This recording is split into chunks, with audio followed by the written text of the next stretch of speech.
In this episode of the Texas Private School Podcast, the season is creeping back upon us. We have the TAPPS Division One preview. Will the Northern Power struggle between Prestonwood Parish and Liberty Christian dissolve? Is St. Pius going to make a run at the Southern title? And will the South win a playoff game against the North in this year's playoffs? Spoiler alert, I think they will. All this and more in the Division One preview of the Texas Private School Podcast.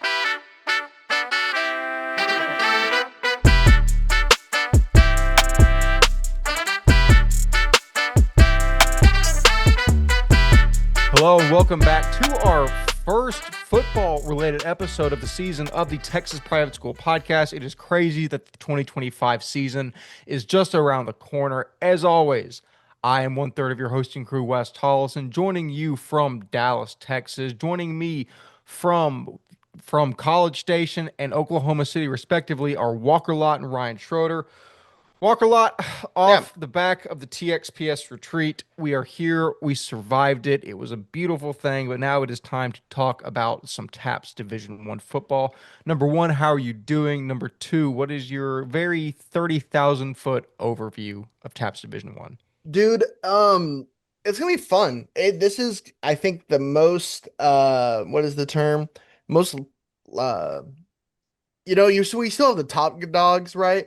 But it's more competitive, I think, than it even was more last year. And I think that's what's gonna be most exciting about this year. A lot of talent and some teams that were not at the top last year could, make some excitement this year. So very good. Shout out to the TXPS retreat. We had over 80 of y'all over there, and it was a lot of fun. Um, Man, that was a lot of fun. We had college coaches out there. It seemed like everyone had a good time. So thank you, coaches, parents, and athletes, for coming out there and treating it like a special event that it is. And hopefully we can make it even better next year. So, good times in Fort Worth.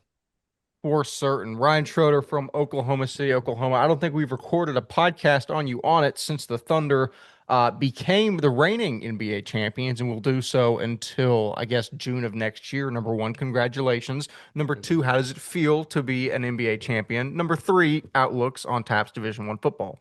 Yes, it's been good. It's been good. I've obviously had a busy month and very sad I couldn't be at the retreat. To all y'all that were there, I was so sorry that I couldn't be there, but I was helping from afar and trying to be as much as I could while on the road. But yeah, no, it's been a great month. Lot going on from the Thunder space, but I'm ready to take my Thunder hat off and Ooh. put on my. Oh, don't look at my hair. Oh my gosh, this is not ready. And put on my TXPS media hat. So we're ready to go for the show. Let's go. Division One. Let's get into it. That is fantastic. Just beautiful showmanship on your part. If I had one of my many TXPS hats in range where I didn't have to go off camera, I would grab one. But I'm gonna rock with the Rangers World Series champions. As this is no disrespect to any private schools, but this is my favorite hat that I own for sentimental reasons. But that being said, we are here. We are ready to preview TAPPS Division One. The one thing I want to address before we get into that is there was very recently an Instagram story that was posted. None of you will know who any of these people are. Maybe you know me because you see me on your phone screen, once a week during the season. But it asked if me and Konstantin Krasser, who will be on the screen now, if we got into a cage fight back in 2016, who would win? For context, Konstantin Krasser was a linebacker from Austria that made his way to Bullard, Texas. Don't ask me how that works. It's something to do with Gridiron Imports on Twitter. But this man has become a creature of myth around Tyler, Texas, because he looked like that at 16 years old. He was massive. He was probably benching 315 pounds while I was struggling to bench 135 pounds. That being said, I want to ask my two loyal to the death coworkers, partners, dare I say friends, Mm. to answer the question that was on the screen a few moments ago, or might still be now. If myself and Konstantin Krasser got into a cage fight, who leaves the cage alive? Walker, I'll start with you. Man, this is fun. I did not think we were gonna go here. I'm very excited for this. So I think, you know, if I was a betting man, Crasser would absolutely be the choice to do, But I'm gonna go back to our first ever episode on this TXPS podcast and remember the time that, out of anger, some man was in a cast. And I think if he uses that anger once again and just kind of, I know Wes, right? No, there's no quit in him. And I think he'll go down swinging one way or another, and I think he'll take him down. So I'll give you it's close. It's slightly. This is the outrageous take from me, but I'll give you the win because I think you're a maniac and I think you'll do it. It's his prediction makes sense if you know why I was in the cast for the first episode ever. None of you will ever know the answer to that except for the people on this episode. I'm very tickled to hear you say that. That's not at all what I expected to hear. Ryan Schroeder, you're gonna pour cold water on that and No, let everyone know what Constantine Krasser is gonna do to me in that cage. no. If people saw the story, they saw the story. But if people saw the story, they saw the outcome. And they saw who most people think is the top. So, mean to the masses, who do the masses think is going to win? They may not know who he is. They may not know that he was a demon back in the day. But also, Wes Tolleson was a demon back in the day. Soaking wet, one nine. 150 Oh, flat. so that's a little lower than I thought, but you got it. You got it. I'm gonna Great. bet on you, Wes. Don't worry This about it. this feels like a Make-A-Wish event now. Can I change my thing after No. 150?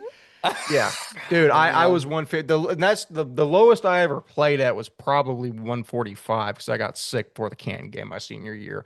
Wow. Yeah, but on all the previews and stuff, I was listed at like 170, and I asked my coach Yeah, like, no, that's you know, great. I don't weigh that, right? And he was like, you have to weigh that, and I was like, all right, we're gonna roll with it. Anyways, I've got skinny jeans. I don't know what you want me to say. That being said, I beat Constantine Krasser in a cage fight. I'm glad all of you agree. It really boosts my ego. We'll move on from that now. And wait, and So. now joining the podcast, Constantine Christ. I'm just kidding. Okay, Now, That would I'm be out. I'm amazing. out. I'm out. now that I'm would be out. good. We'll have him on one of these days. If you're watching this somehow, come on. It'll be fun. It'll make it less awkward, so it'll be a good time. Probably so. I would assume he speaks English if he spent time at Brook Hill, but he Right. he is from Austria, so I don't know. That Of being course. said, that was our diversion, our sidetrack for the episode. Now we will actually move in to the TAPPS Division One, District One preview. Obviously, District One, aka the North. We know we'll get into storylines later, but we know the overarching theme here. The North is consistently better than the South. In the playoffs last year, they went 5-1. 2 years ago was a bit of an anomaly in 2023. I think it was 5-3 or 5-4. That's mainly because St. Thomas accounted for all of those wins except one because they ended up playing into the championship game. The way of the now I'm getting to the South. The way of the South goes the way St. Thomas goes, but we're not talking about the South yet. We're talking about the North. The North consists of Dallas Bishop Lynch, Frisco Legacy Christian, Liberty Christian out of Argyle, who are the reigning state champions, Nolan Catholic, Parish Episcopal, and Prestonwood Christian, as well as Trinity Christian Addison. And I think I already said Nolan Catholic. So those are the players that we're working with. We will start with Dallas Bishop Lynch, who has athletes consisting of senior tight end Ishmael Muhammad, who is offered by Pittsburgh, senior offensive lineman Diego Chavez, Cooper Timmons, and Liam Bell, senior quarterback Matias Leon, senior defensive lineman Asher Wheatley, who stands at 6'2", 245. Junior athlete Nick Payne, what is that, sophomore? Yeah, sophomore offensive lineman Ngoy, and then freshman athlete wide receiver, specifically Zach Williams, who has offers from Syracuse, Toledo, and Baylor. Here's the bottom line. Mm. I'll be transparent. I love Bishop Lynch this season. I think they have as talented a front as anyone in the state, as shown in Will Estes' performance last year. That big three returning in Chavez, Timmons, and Bell is incredibly valuable as they're all mountains of men and have considerable experience. The skill guys are no slouch either. Ish Muhammad's an absolute freak at 6'3", 210, and it showed it at the TXPS retreat. Matias Leon will be solid at quarterback, and Nick Payne will be salty at the slot. It will be very intriguing to see the level at which Zach Williams contributes as a true freshman. Undersized, yes, but the kid runs tremendous routes, and he is as quick as they come. Three Division One offers before playing a varsity snap corroborate that statement. Overall, this is a team that easily wins the South. And here's the thing. I said that before I wrote that before I clocked how good St. Thomas is this year. This is a team that easily gets second in the South is what I would like to retract that to. I think that's accurate. It's just a cruel twist of fate that they share a feeding ground with Parish, Prestonwood, and Liberty. But keep in mind, they were only 2 scores off of Prestonwood last season. Prestonwood loses a lot this year. I think there's a non-zero chance that Lynch could somehow reach up and take that third spot in District 1. Again, not a huge chance, but I said non-zero. That could be anywhere from, 0 to 5%. That being said, gentlemen, I like Bishop Lynch a lot this season. I still think the big three are established, but I think the gap between number 3 and Bishop Lynch is a little bit smaller than it's been in previous years, mostly because of all of the returners they have. Yes, they lose Will Estes. Yes, they lose Ty Bradley, who I like a lot. Walker, Yeah, I like Bishop Lynch. Do you share the same sentiment? I definitely do. I mean, like especially in high school, right? The biggest thing is always experience, right? Because you just know the game, you feel the game, you know what's kind of the tips and tricks, right? It's just after a couple of years, and especially on the offensive line, it just gets easier as you know kind of what is going to happen and your route concepts, your O line, your gap schemes, and all of that, right? Like I think that having big three on the offensive line returning and having two other guys that are going to be really special for them is huge for them. And I like Matias coming back another year at the helm. Nick Payne is a big time weapon. I like having probably one of the better defensive linemen in all of TAPPS Division One, and Asher Wheatley. You have a lot going for you this year. And like you said, right? Like I think this is a time where experience, where you had it, last year at Frisco, right? Where you had a lot of experienced guys coming in and making plays. I think this is kind of that team this year, right? I think Bishop Lynch could be easily a team that makes the semifinals this year. If things go their way, they play some teams in the South going on their track. But um, I'm really excited to see how they grow. I think Moats, this is finally maybe the year that they can kind of go under Moats and say, hey, like we can do something special this year. So um, very excited for them. I think, Ish Muhammad is probably one of the biggest mismatches in all of TXPS. And if you throw him the ball and you have guys like Nick Payne, Zach Williams to let them run and create space for him. I mean, this is a recipe for success. So, result wise, I really don't know. I think you could easily be that top spot, that fourth spot right under the big three. But like you said, the big three are not really untouchable this year. I don't think in years past, right, where they have 71 guys on all these teams, right? They don't this year, right? It's maybe two or three max on each team. So, that's a little like Preston, I think has like 4 or 5 maybe now, but like you know what I mean. Like you have guys, it's not gonna be like that whole defense. Remember, or that Parish team in 22. It's not that anymore, right? You have the what is the thing that you can pierce the armor a little bit more this year. So I could see them maybe climbing to that third spot, beating one of the top dogs, and cause a little chaos for the playoff brackets. But it's gonna be interesting to see how Bishop Lynch does this year. Definitely so. Ryan Schroeder, Bishop Lynch, 3-3 in district last year, coming in at fourth in the district. I think they're pretty solidly back at fourth in the same spot. I'm curious to see if you think the same. Yeah, we'll get into this later, but I'm pretty high on Lynch. I think this is a team that literally could probably crack into that top three slot, and that's not to say that the top three isn't still the top three when it comes to the legacy of what it's been, not legacy, but the legacy of what it's been of those top three teams in the top of Division One North. But yeah, I mean Bishop Lynch started out not their best last year. Obviously, they lost a couple non-district games going in, and you're probably thinking that they weren't going to be. I kept saying last year how Legacy was bound to be another 500 team. That's all I was looking for in district, and no, I mean they really showed out. Every single team that they had to face in the top three, they played well, and then it just happened to run into Liberty in the playoffs. So. To be completely honest with you, I'm pretty high on Bishop Lynch. I don't see why not with the lower quality of what the top three is this year in the North that they couldn't make a statement. And with that being said, they have a lot of really key guys that are going to be playing together this season as a total. And obviously, when you got a guy that's P5 offered, like a freshman like Zach Williams, you could get the highest of highs. You could get a guy that could go out there and be immediate impact, which I'm assuming he will be, or you can get a guy that's is still developing into the scheme and may need a couple games to get the rust off. But by the end of district, he's literally another star out for Bishop Lynch. So I'm pretty high on Bishop Lynch. I think they'll definitely make some noise this year. And as sad as it is to say, I think they're going to knock off the legacy 500 this year. Yeah, yeah. That is always the barometer for Legacy Christian moving into the season. I don't think I thought you were crazy last year for saying that, but I do think that Lynch was, I don't know, Legacy could have been favored Well, going into that, they but lost to Midland by 17 in the week 2 last year. Like that's a pretty bad loss, And to like that wasn't an elite Midland team last year either. yeah. yeah, Yeah, getting only scoring 3 points when you have that offensive line, Will Estes, Ty Bradley, right. Ish Muhammad, it's borderline inexcusable. But bus fatigue. If that game's played at a neutral site, I think that they Gosh. score at least 10 points. I will quantify bus fatigue at some point in this episode. But that being said, we're already over our time budget per team. So that is Bishop Lynch. We will now move on to the alma mater of somebody on this podcast. That is the Frisco Legacy Christian Eagles, the basketball powerhouse, of which I think Ryan Schroeder claims a basketball state championship that we've Yeah, put up for debate. put it in the Uh, rafters. Put it up there in the Okay, rafters, man. Ryan's jersey's in the rafters somewhere, but last year Frisco Legacy went 2-4 in district. They finished fifth. They did not pass the Schroeder 500 barometer, like we said, after falling to Bishop Lynch that season. In terms of prospects, we have senior quarterback Luke Lawrence. We have sophomore offensive lineman Jude Womack, who has come under critical acclaim, being 6'4", 300 at 14 years old, I think, which he was more than two of me at that age, I now realize. So congratulations to Jude Womack.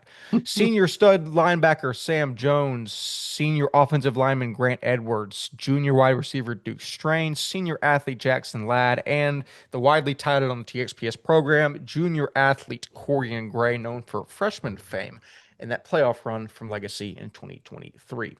The bottom line on the Eagles, Legacy has some dudes this year. The offensive line got a welcome addition with one of the top class of 28s in the state in Big Jude Womack. I've heard it's hard to teach 6'4", 300 at 15 years old. Grant Edwards is also going to bring needed experience to that front line at 6'4", 275. Those two guys are one of the best 1-2 punches in the entire state, bar none. But the story of this Eagles team is senior linebacker Sam Jones, our defensive player of the year in TXPS last season, and he looks like he could put up an MVP caliber season this year. He's bigger, he's faster, he's stronger, he's meaner, he's whatever adjective you want to insert. That's who he is. Junior skill guys like Duke Strain and Corian Gray will also be key contributors, and senior quarterback Luke Lawrence has the opportunity to lead Legacy to a deep playoff run in his first full season behind center. Texas Private School football guy says in his preview that he thinks the gap has narrowed significantly between Legacy and the top three. I don't think that's true. I also don't think they've pulled ahead of Lynch at this point in time. I need to reiterate that my point in saying this is not to disparage these teams. Legacy was a state semifinalist last year, for God's sake. It's just that in the top three, they're in the different stratosphere right now, not only in top in talent, but in depth as well. Legacy, and again, I wrote this again before I realized St. Thomas was a thing. I said Legacy would also win the D1 South. I'm changing that to Legacy would also finish second in the D1 South behind St. Thomas. But yet again, the South does not have Parish, Prestonwood, and Liberty. Gentlemen, and Ryan, I'll come to you first now since this is your alma mater. I think Legacy's good. I think they're very good. I think obviously losing Ian Pulte, I mean, it hurts, but also it's not a huge thing because Luke Lawrence No. played the majority Yeah. of last season. Your MVP and Sam Jones is back. You have weapons on the offensive line. Obviously, adding Walmack with Grant Edwards. I liked guys like Jackson Ladd and like Jackson Ladd a lot, and also Duke Strain. It's going to be interesting, Ryan, because like we mentioned, the quality and the caliber of the teams they'll be playing. I don't think we need to measure Legacy's success by their games against the top three. I think we need to measure it primarily in their game against Bishop Lynch, because I think they're better than TCA and Nolan. I think Lynch is the closest team that's on par with Legacy this season as it was last year. I'm curious to hear your thoughts. 1000% just have to say out the window. They beat Antonian like to the ground last year in the playoffs. Like this is a semifinal caliber team, is what most people are going to be telling you straight to your face. Like, this is one of the Final Four teams last year. Well, they're one of the Final Four teams because they happened to get to San Antonio Central Catholic than Antonian. Like, in my personal opinion, even though I'm a Legacy diehard, even though I went to school there, it was a kind of a great scenario for them to get to that semifinal spot But last here's the year. thing: in your defense, Antonian was an undefeated district champion last But year. but what did I just say when I hopped on this space and stuff too? We've had such a gap for so long. I feel like between the North and the South, even a team like this, I feel like is, even though they can be so much better than the South, they're so far behind the top of the North. With that being said, though, Luke Lawrence full year in the starting position, which maybe he should have had last year over Ian Pulte, but he obviously went down.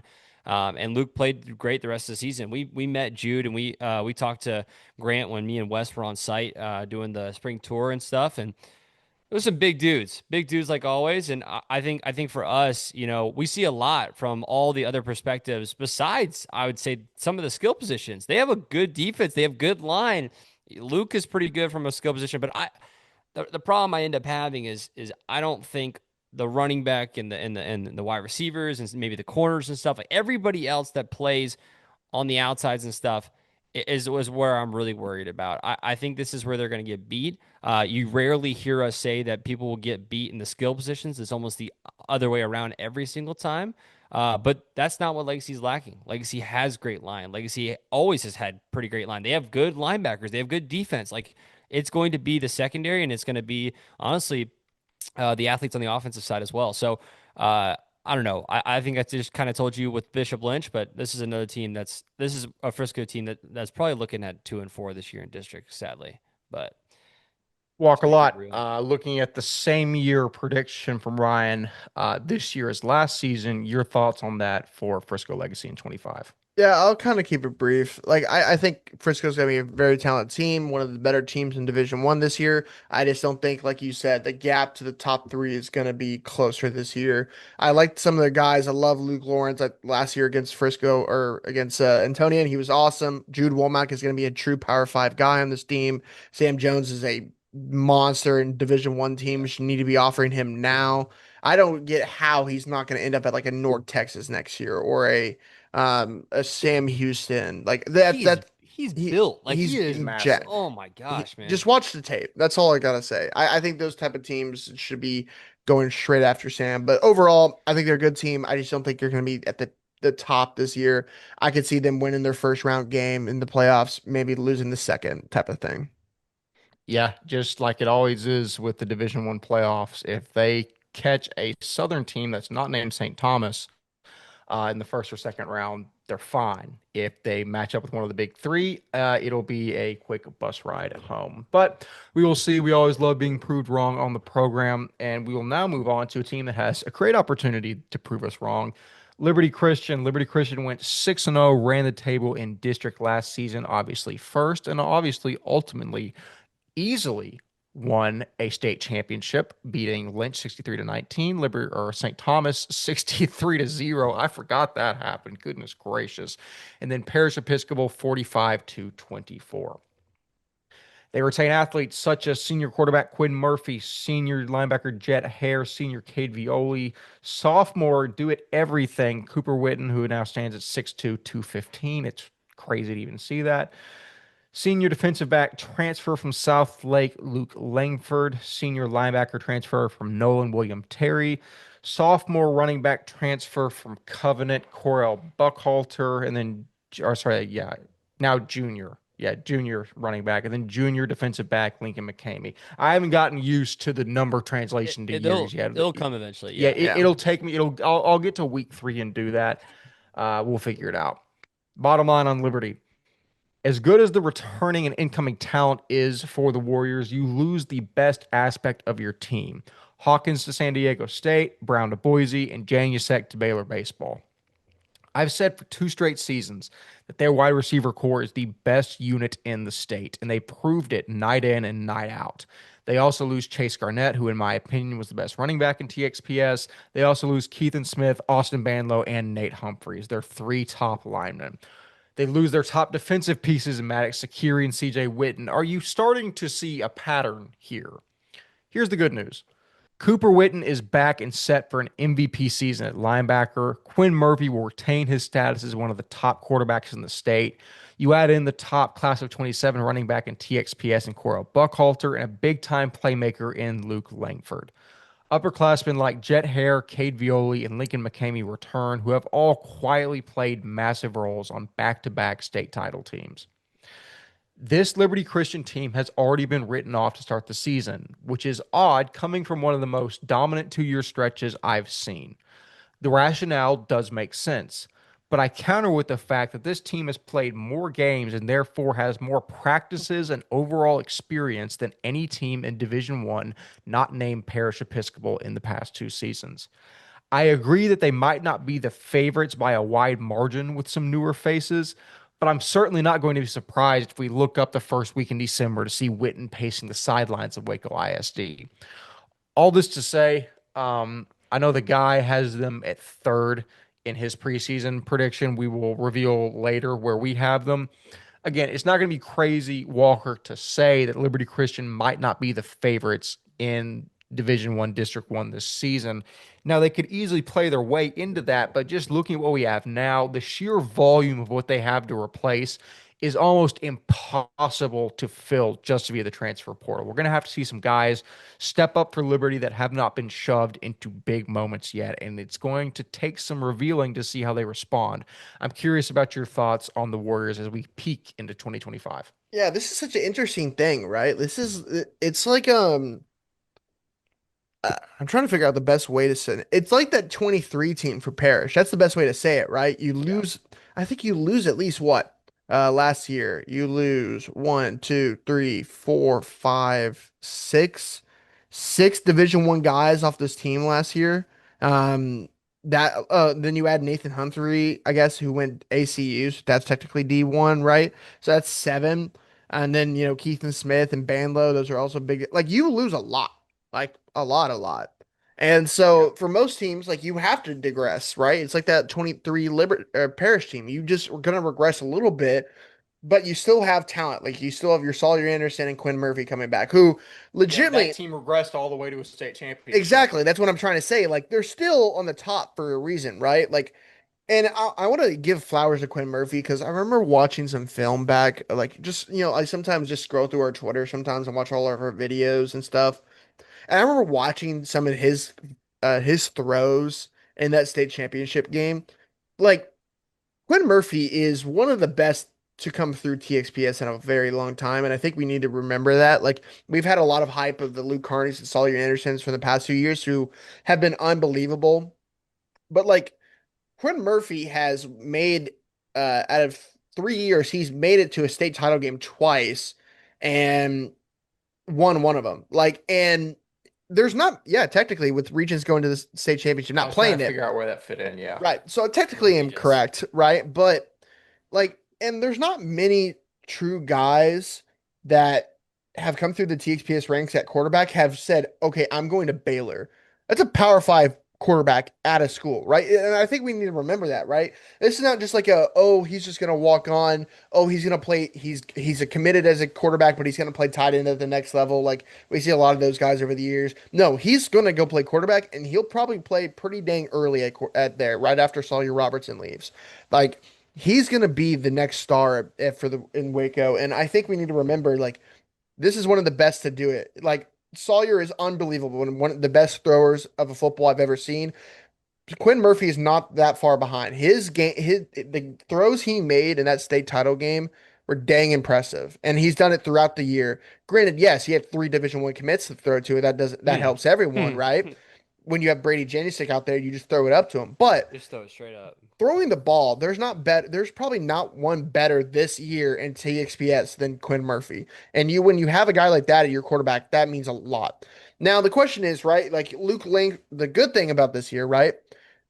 Going to the receiver position, you probably have Cooper Witten as your number one guy, right?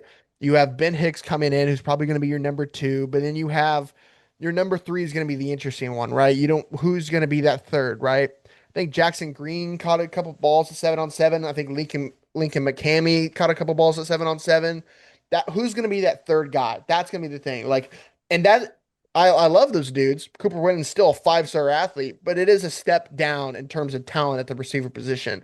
Offensive line, that's another interesting thing, right? Like Ryder White and Baker comes over from Dallas Shelton is a 6'3" offensive lineman, but that's all they really have returning. They don't really have a lot of returning starters on the offensive line, which is a key strength.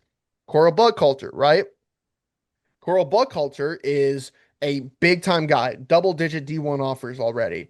He is going to be not as you can't say he is Chase Garnett because Chase Garnett was unbelievable, but he can be Yeah. that level. You know what I mean? And but the thing about it is he comes from Division 3 to Division 1, and he also was kind of hurt last year. So how many games does he have under his belt at Covenant going into Argyle Liberty? I think the defense is going to be legit. I think the defense of Cade Violi, Jet Hare, Cooper Whitney moving down to linebacker. So you have Luke Langford taking that kind of 6'3" safety spot, which is going to be huge for them. I love Lucas Bryan on the outside. You have Zyle Thornton on the other side, probably. You have a lot of DBs. Your linebacker room is going to be elite, adding William Terry into the mix. The defensive line is going to be the interesting part. The big guys up front. Parish and Prestonwood have better guys up front this year, right? How are you going to respond? And that's going to be the question. Can they win in the trenches? And if any team is going to be the most prepared going into football games, it is going to be the Liberty Christian Warriors. Coach Witten will have those guys ready to go in every way possible going into these games, which is even if they are the underdogs this year, I think that's very terrifying for a lot of teams in TAPPS Division 1. So I really like this team. The Division 1 talent that was there last year is not there this year, but a lot of experience, a lot of really good football players are coming back for Liberty Christian. But like you said, I think they are probably not the favorites going into this year, no doubt. Where do you fill them out? And does a team like Lynch or a team like Legacy maybe cause those games to be a little bit closer than you expect because you have a lot of guys who haven't played Liberty Christian football at the varsity level before? That's going to be interesting to watch. My goal, or sorry, not my goal, my initial thoughts are that program is run so similarly to a military institution Right. that it is almost impossible for a team like Lynch or Legacy to sneak up, for anyone to sneak up on a team like Liberty. You just have I to get it. straight out basically outfire them. We will see. It will be fun to watch. Ryan Schroeder, obviously not nearly as much top end talent for Liberty this year, but it would virtually be impossible for them to have as much as they did last year. Your thoughts on the Warriors in 2025? No, I think Walker just hit it straight on the head. I don't really have anything else much to add. Obviously, from what we saw last year, this is a state championship caliber team. They're not going to fall any lower than three when it comes to where we see them preseason wise. And honestly, exactly like you said, Walker, this is a Baylor. This is a power four level quarterback. I have nothing else to say. You have guys on this team that are all dogs. There's no reason that they couldn't do it again. There's no reason that they, I I got Liberty in the same conversations I did last year coming off that state championship. Yeah, no, it's going to be interesting to see how they are replaced, as you mentioned. But again, it's hard for me to bet against Liberty Christian, but we'll see if I'm doing it whenever we get to the preseason rankings. Moving on to a team that's not Liberty Christian, it is Nolan Catholic, the Vikings. Once one of the better teams in TAPPS Division One and TAPPS as a whole. We will see if that trend reestablishes this year. Last year they went 0-6. They were last in Division One, District One. They bring in some prospects like senior wide receiver Jake Werline, who is a standout at the TXPS retreat. Senior wide receiver Aaron Morales, who had over 1,100 all-purpose yards and 10 touchdowns last year. Junior quarterback Houston Hartung, and then senior linebacker and running back Jimmy Sutter. The bottom line here, I'll keep it brief. The Vikings will once again be underdogs in every district game they play this season. Their best shot is going to be in try and knock off Trinity Christian Addison. But I have my doubts. This division truly is just such a meat grinder. And again, that's not disrespect to Nolan Catholic, but they're just not Parish, Prestonwood, Liberty. Almost no one is. And even you look at teams like Lynch. I mean, that's just to say, I mean, this is a team that I think would do decently well in Division Two, especially with guys like, Werline, Morales, Hartung, and Sutter. It's just that in the far and away most competitive, most talent packed district in the division and in TXPS as a whole, it's not enough firepower. Walker, I would love for you to tell me if I'm wrong. I just don't think there's quite enough to get it done or to even get the win this season. Nah, I think you're right, sadly. I think this is a team where Nolan Catholic is kind of one of those kind of blue blood programs in TXPS, right? And they're slowly getting back into there, right? And I hate always mentioning this when I mention Nolan Catholic, but the trials and tribulation this new staff has to go through from the previous staff is a lot, right? They have to truly rebuild. Some teams have to rebuild, and you just try the best to make the playoffs. Nolan Catholic has to rebuild back to a perennial power in TAPPS Division One, and that just takes time. So I think they're on the right direction, getting guys who have gone through the program, and the middle schoolers who are going to go through the program, like Morales, Werline, getting JoJo Urban from Grace Prep. That's a big piece at the running back position. So they have pieces. I'm excited for some young guys to step up, and getting Hartung from Pascal, I believe. That's a big piece. So I think they can, they're going to compete in some games like the TCA Addison and the non-district games, but that district is just a gauntlet, like you said. So it's going to be hard for them to compete. I think so. They beat Grace Prep by, I think, a touchdown or two last year. They have SCS on the schedule. Only 2 non-district games. Does not seem right. I don't know if Max Prep has that right. Regardless, I think non-district will be competitive. And then right after that, you run into Prestonwood, Parish, Lynch, and Liberty in back-to-back weeks. So I want to say this quickly before Ryan. We do have a elite kicker alert at Nolan Catholic this year. I know Ryan doesn't like his kickers, but Danny That's Cancel. not true. We can't. We're not doing that this year. What do you mean it's not true? We're not You going went to ballistic on spread them. You went lies insane. right off the beginning that I hate all kickers. I You have do. to rebuild my relationship with them now. Okay. It was made no effort to. No. Apologize then. No. Apologize. I'm not going to apologize. The point was always that there's not a prioritization of special teams in private school because there's not enough staff to prioritize special teams kids. No, you flat out said the kickers were bad. We'll go pull that. I'm telling you, prioritization of special teams. Like we said last year, and that's Waverly what backed me up, or not last year, but a couple months ago. I think special teams U is private school sports, which is crazy enough. So I don't know. Special teams U is private school sports. I don't even know. Justin Dewars, who's going to kick at Vandy, stinks. Michael Taylor stinks. Alex Quintero from Grace, who went to Nick kick at Lynn, and Angerstein. then, Oh yeah, we have a long Okay, a snapper dime a for dozen, Azaz. bro. Like I'm telling you, majority. I would argue There I would might be argue- more per capita special teams Division One players than there are everyone else. I mean, then you think I of the don't long believe snappers, you that think of at the O'Neills, all. you think of the kids from, I you don't think of the believe that Gray at brothers from all. Episcopal. Yeah.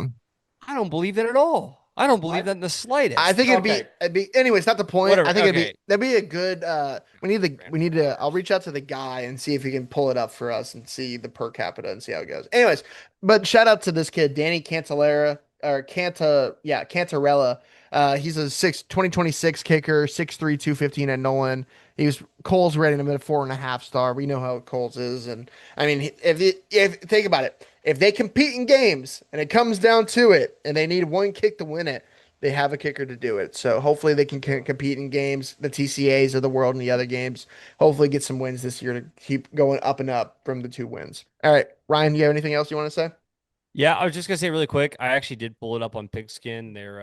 Nolan's other games. I think the ones they're missing here from Max Preps is that they're gonna play Dunn. They're gonna play Dunn and they're gonna play JP2, Plano JP2 at Choctaw. They killed Dunn last year, and they could probably beat JP2. Yeah. So JPT is Yeah. still rebuilding. I honestly here exactly what we said for a lot of these schools. Non-district is where you prove yourself. Non-district is where you see the growth. It's hard. It's hard to see growth in a district like this in the north. It's hard to see it because you're going to face a lot of great caliber teams, the teams that are the best in the state. So although we try not to take district into or non-district into account for a lot of other teams, for the teams that are rebuilding in these hard districts, like you have to use the non-district as a way to like prove to the kids on the team that like they're a good team and that they're just playing in a hard district. So I think a couple wins in the non-district for Catholic is kind of where they're due this year, but I don't see them over the hump like anything else. For what I mean, and again, if we want, I don't want to just completely, snuff out Nolan Catholic's flame. If you look at their non-district schedule, there's a decent. I think they at least go 3-0. I mean, if they get past SCS, that's 4-0. I mean, that's a great. Whoa. can't be doing that to my boys. I'm saying, remember, Hey, I we're said just if they we're get past SCS, it's 4. Thank you. I could also say if Grace beats Regents, I'll do a flip over the moon. I mean, I can say anything I True. want. It doesn't mean I True. believe the it. And yeah. the last thing I was gonna say too. They go through the whole season, and then they're gonna end with TCA Addison. I would love for a whole season and stuff, even if you do face all these hard teams, and they're both gonna probably be not to discredit, The but they're battle both for going to be last place. they're going to be battling for that 0 for 5 type, 0 for 6, 1 versus 1 for 5, and I don't hate that's the last game on the schedule, to be Hey, honest. remember, was it the Coram Deo Legacy game back in Who 2022 cares? No. that no, I'm saying like those were two teams at like the bottom of that district, but like it was Yeah. so fun because like we like kind of made it, well, again, I don't want to call it Yeah. like the toilet bowl, but like we kind of made a big What? You deal didn't out of have it, to and say that? the kids made a big deal out of it, and it was super Oh, fun. Like I think that'd be awesome if we get to the end of the season and we just make like TCA Nolan the game of the year, Yeah. and like everyone buys into it. I think that'd be fun. I think Yeah. that'd be a great game for, yeah, no, I mean, yeah. I'm 1-0 in those type games, by the way. So I think I'll make sure I pick the winning horse again this year. Maybe. All right, move on. Moving on to the I almost said the evil empire. That's not me saying that they're evil. It's just saying the dominance they've had year in and year out in the clinch over this division until last year. That is the Panthers of Parish Episcopal going 4-2 last season, finishing third in the district behind both Prestonwood and Liberty after dominating for so long. The athletes they're bringing in to 2025 is freshman quarterback Logan Lucero, senior quarterback Jonathan Phillips, junior quarterback Dell Storr. Will have commentary on the three quarterbacks I just mentioned in a moment. Senior running back Marcus Hanish, and then the receiving core of senior receiver Jalen Pyle, senior Beckham Smith, and then senior Israel Johnson from Newman Smith. You also have senior linebacker Jesse Richardson, senior defensive lineman Caleb Muse, aka Big Red, a transfer from Keller, and then the offensive line, which could well be the best in the state, up with Prestonwood, of senior Gavin Lavelle, who's 6'4", 290, junior Sean Weinzall, who is 6'4", 295, senior Andrew Lockie, who's 6'3", 300, and then senior Hunter Caudill, who's 6'3", 290, who Coach Swinford said had the best footwork out of any offensive lineman in the state of Texas. I'm just saying what the people say to me. Bottom line on Parish Episcopal. I'll say it here, I'll say it now. I think Parish is back to the top team in Division One, returning virtually the entire offensive line and running back and top receiver in the state is going to make whoever's job it turns out to be at quarterback that much easier to navigate. But that will be the question. Does Lucero have enough time to learn the intricacies of Novikov's system, or are they going to have to roll with an older dude in Phillips or Storr? I don't think it's a question that Lucero has the most upside of the options available to Parish, but it's not exactly walking into a schedule that he has the opportunity to warm up against. Week 1, All Saints. Week 2, Episcopal. Week 3, Cornerstone Christian. Week 4, LBJ. That's not a bunch of cupcakes, in my opinion. And again, my script just reads not exactly a cupcake non-district. Ultimately, though, I think you roll the kid out there to start the season to jumpstart his development. You have a great cast that he can lean on, maybe not to the extent that Sawyer had, but not everyone has an Andrew Paul laying around. And that's, again, Marcus Hanish is about, the way he looks right now, as good of an option to hand the ball off to as anyone in the state right now. I'm really, really high on him. Speaking of which, newly announced Pitt State commit Marcus Hanish looked like a completely different player at the TXPS retreat. The confidence, the quickness, the agility, the acceleration, the work that has been put in is evident, and he walked away with MVP for a reason. I think we're going to see at least a 1,500 rushing yard season from him. I really do. Jalen Pyle also needs no introduction. Bar none, the best wide receiver in the state. He's the definition of blanket piles up there somewhere. He's noticeably put on muscle as well during the offseason. I think he has the potential and in my opinion is the favorite for Division One MVP. I don't think there's a player like him in the division. Newly 5-star Cooper Witten would like a word. We will see how that materializes in the season. I think the defense also is going to be very talented with Jesse Richardson. I think Caleb Muse from Keller is going to play a big role. The DB spot is going to be interesting.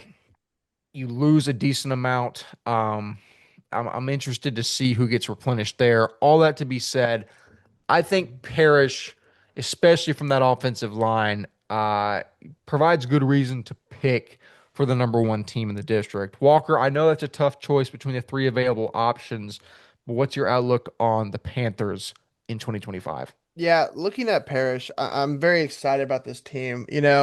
Um, the front five of the offensive line and the running back and the receiver are all going to be really really solid for Parish Episcopal. And if you know anything about a Novikov offense, if you can run the ball, things will happen and great success will happen. And then you have the best wide receiver in TAPPS Division One this year in Jalen Pyle. And it was funny. I was talking to y'all. It's right now, right? You leave the defensive back room a little bit empty, right? Because you lose Guy Stern from last year. Julian Mayfield transfers out. DC Crane is gone. Nick Wheeler is gone, right? So you lose a lot in that DB room. But the thing about it this year is you don't really have a giant big time playmaker at any school besides your own. If you have to start a guy that doesn't need to be a transfer in, I don't think that's the biggest end of the world thing. Like the one guy you would need a transfer D1 corner on is, Jalen Pyle. And luckily he's on your own team. So I think it's not that big of a deal. I think the linebacker room, you add that new kid from uh you had the new kid Connor Colwyn from John Paul. Jesse Richardson comes back from like 3 years of starting, right? And I mean, it should lead to success. You like you said, Big Red in the defensive line, Brett DePona. Like this is going to be, I think, successful for Parrish this year. They have the front seven. They have the front five on the offensive line. Probably one or two the best running back in Division One this year, and you have whatever outside. You have Jalen Pyle and a sneaky one you didn't even mention. Siler Cook coming in is Yep. huge for them. Like you talked about Andrew Paul not being there for them, but at the receiving core, you have Pyle, you have Cook, and then you have Beckham Smith returning, who's a 3-year contributor. Like that's a receiving core that any quarterback would love to have in Division One. So I'm very excited about this team. I think I think Novikov reloaded just enough. They didn't get the 20 guys that they usually get, but they got the guys they really needed at key spots, I think, to lead this team to success. And after the retreat, too, Israel Johnson is a name that I think we're going to hear a lot about this year. I know he's a wide receiver and did a lot of wide receiver stuff at the retreat and did really well, too. If you put him at the safety spot, kind of a what is his name from last year? Nick Wheeler kind of played Yeah. both ways, Swiss Army knife for them. I think that could be huge for them that coming up this year. So very excited about this team. I think they're the favorites going into this year. I don't know how else you can say it. Ryan, do you agree, disagree? What do you think about this team? No, that's kind of where I'm at right now too. I definitely was going back and forth between what we know about. Well, we'll hit Prestonwood in a second, but like what we know about Prestonwood slash what we know about Parish. I don't know. I've obviously have a tie to the guys that I've seen play in person when it comes to Hainish and Pyle and the rest of these like that. But I'm also interested to see what quarterback they throw out there week one. I think that's also, um, I think it plays a factor into how they do this year. Because if it is a three quarterback scheme and Novikov's trying to figure out who he's going to play for the first part of the season, which I don't think it will be, I but like. think that's the only thing that can derail the season for Parrish if they get into okay, well, who's the guy? Well, you're the guy. Well, now this week you're the guy. Right. If they can't find continuity there, Right. that's the only real road bump I can see. But does that feel like a Novikov type play? Like I don't No, feel like he's he will find his guy and roll with it. yeah, You know it what I kind The of mean? guy's gonna be it's he Novikov. It's gonna be the freshman. no, it's gonna be the yeah. No, I Yeah. mean seriously, he's not willing or he's not afraid to do something like No, that. he's not. It is interesting that I mean yeah, there's not a I don't know. That's the only question I have because I think what was the problem last year? What we said was defense, right? That was the only problem we said on this team last year was that they scored a lot of points, but they let up a lot of points. That was their downside. Well, it didn't really matter. They still were obviously a state championship caliber team. Even though we kind of had them falling to like that third spot for most of the season. I don't know. I'm in the same conversation I was with them last year. They have questions and stuff, but it's also like it's Parish, and we're about to see them reload once again. So I don't know. I'm in the same boat. I'm thinking second right now, ironically, and I don't know who's first, whether it's Liberty or Prestonwood. I that's kind of where I sit right now. I don't know. Y- y'all have said Parish is definitely what y'all think is one, right? Or I y'all think y'all on the you I fence? think you have to. Just overall, I think the biggest weakness for Parrish, right? It's just the DB room overall. You lose a lot of talented guys and your big key contributor transfers to Salina. That's the thing to look out for. But I think you have so many other people at other positions. I think like we did last year, right, with Parrish.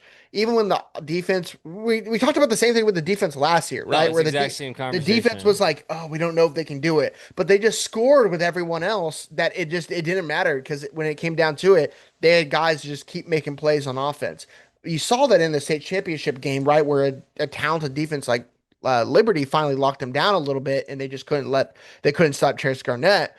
But I think their defense is a little bit better in the front seven this year. So I think it leads to success for Parrish. And I think the other two teams, we'll talk about Prestonwood in a second, but I think Liberty just loses a little too much. Parrish keeps a little bit more, even though you lose statistically the greatest, you know, passer in DFW history. You know what I mean? So This is the last thing I'll say. We're not just saying that the defense was letting up points. Obviously, I'm assuming people believe us, but like besides Nolan and TCA, they let up 20 points in every single game this past season. So it's not crazy to say with no additions that they're going to be a team that lacks on the defensive front once again. But like I also just said, they're scoring 40 points a game besides the Liberty game. Like it's like that's the counter argument to that. They still have a net 20 win, points per Yeah, game and then if win. you're So, scoring so much, also your defense has less time to rest. They're on the right. field more. It plays into that. Now But it's but interesting. That's like always that's yeah. always a storyline with Parrish. Walker, last point. yeah, final thing. I'm excited to see Braden Spinks, the 28 athlete at Parrish. We haven't talked about him a little bit, but this is a kid that is a from Richardson Berkner last year, has 8 D1 offers, and played a lot last year. I mean, we already talked about a very talented receiving room for him for Parrish. If Very you talented. if you Yeah. add him and then probably maybe his first year since they already have a talented receiving room, you let him play corner maybe. They Or these this half could these guys that should play corner. They should play corner. And they That's would what I'm be they'd because be in the elite. big They'd games, be right? elite. Jalen Powell will play both sides. In the big games, that's what's going to happen at corner. It's what happened last year. It's going to happen again. Right. Right. If this kid who has like he picked up UTSA in May, like Right. it could be something where he plays corner for them and locks down a lot of guys. So I'm excited for that kid. I'm excited to see how he is because the he has the offers. He comes from public school, build some hype. But how's it going to actually look on the blue turf? And I'm excited to see him. I think he's going to be one to watch definitely this year for Parish Episcopal. But overall, I think they're the favorites. It's hard to argue against that. Wes. That will certainly be the question. And now we move to Prestonwood Christian, who is the third piece in this Division One District One puzzle. Went 5-1 last year, second in TAPPS Division One at District One. In terms of some athletes, we're looking at senior defensive line Eddie Brownstein, senior quarterback Luke Glass, junior linebacker Joshua Bengard, who had 91 tackles, 7 tackles for loss, 2.5 sacks. Senior linebacker AJ Morale, and what probably is the best offensive line in the state in senior Caleb Gozalski, 6'5", 332, first team All State. Senior Colt Hillhouse, 6'3", 266.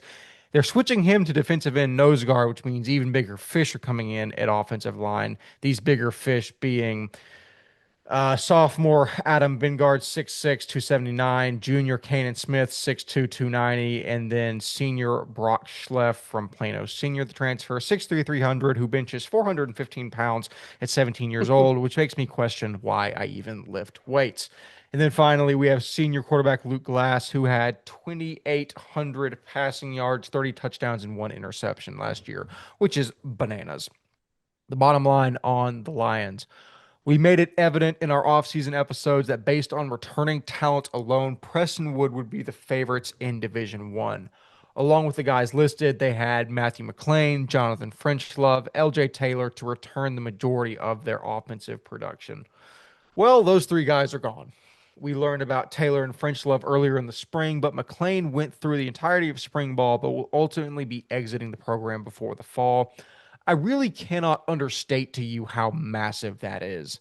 59 receptions, 1,500 receiving yards, 3 tackles for loss, 30 tackles, 4 interceptions. He was set up to be the MVP this season.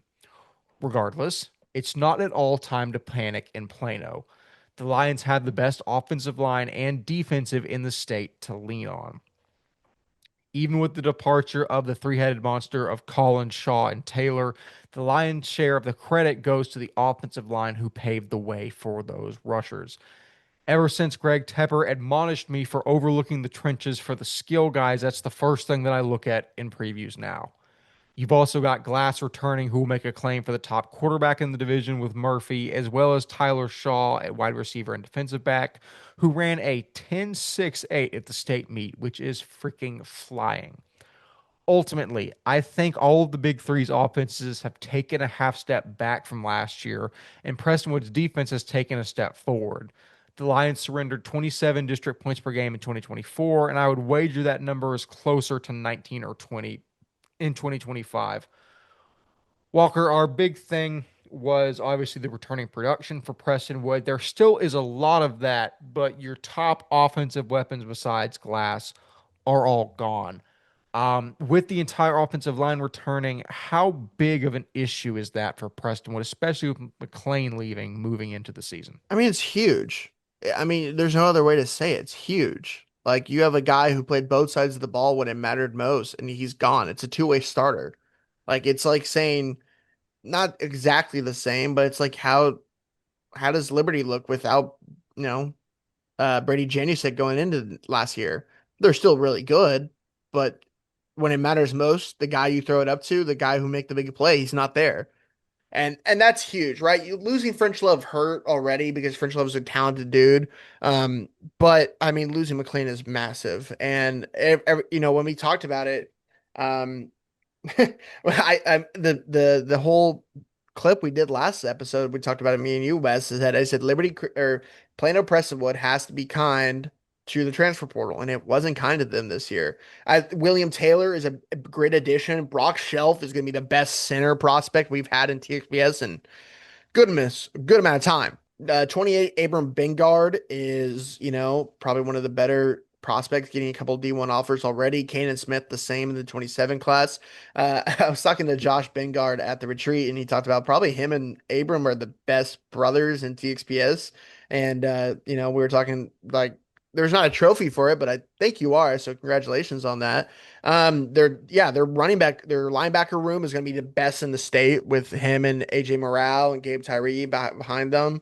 The defensive line is going to be solid. Luke Glass coming back. It is going to be the receiver position. And I think when they have a couple guys coming in to replace McLean and French Love, and I think from what I've heard, it's going to be a solid pieces. And you have Tyler Shaw probably going to be a receiver running back role for them. And then you have William Taylor coming back from ESD.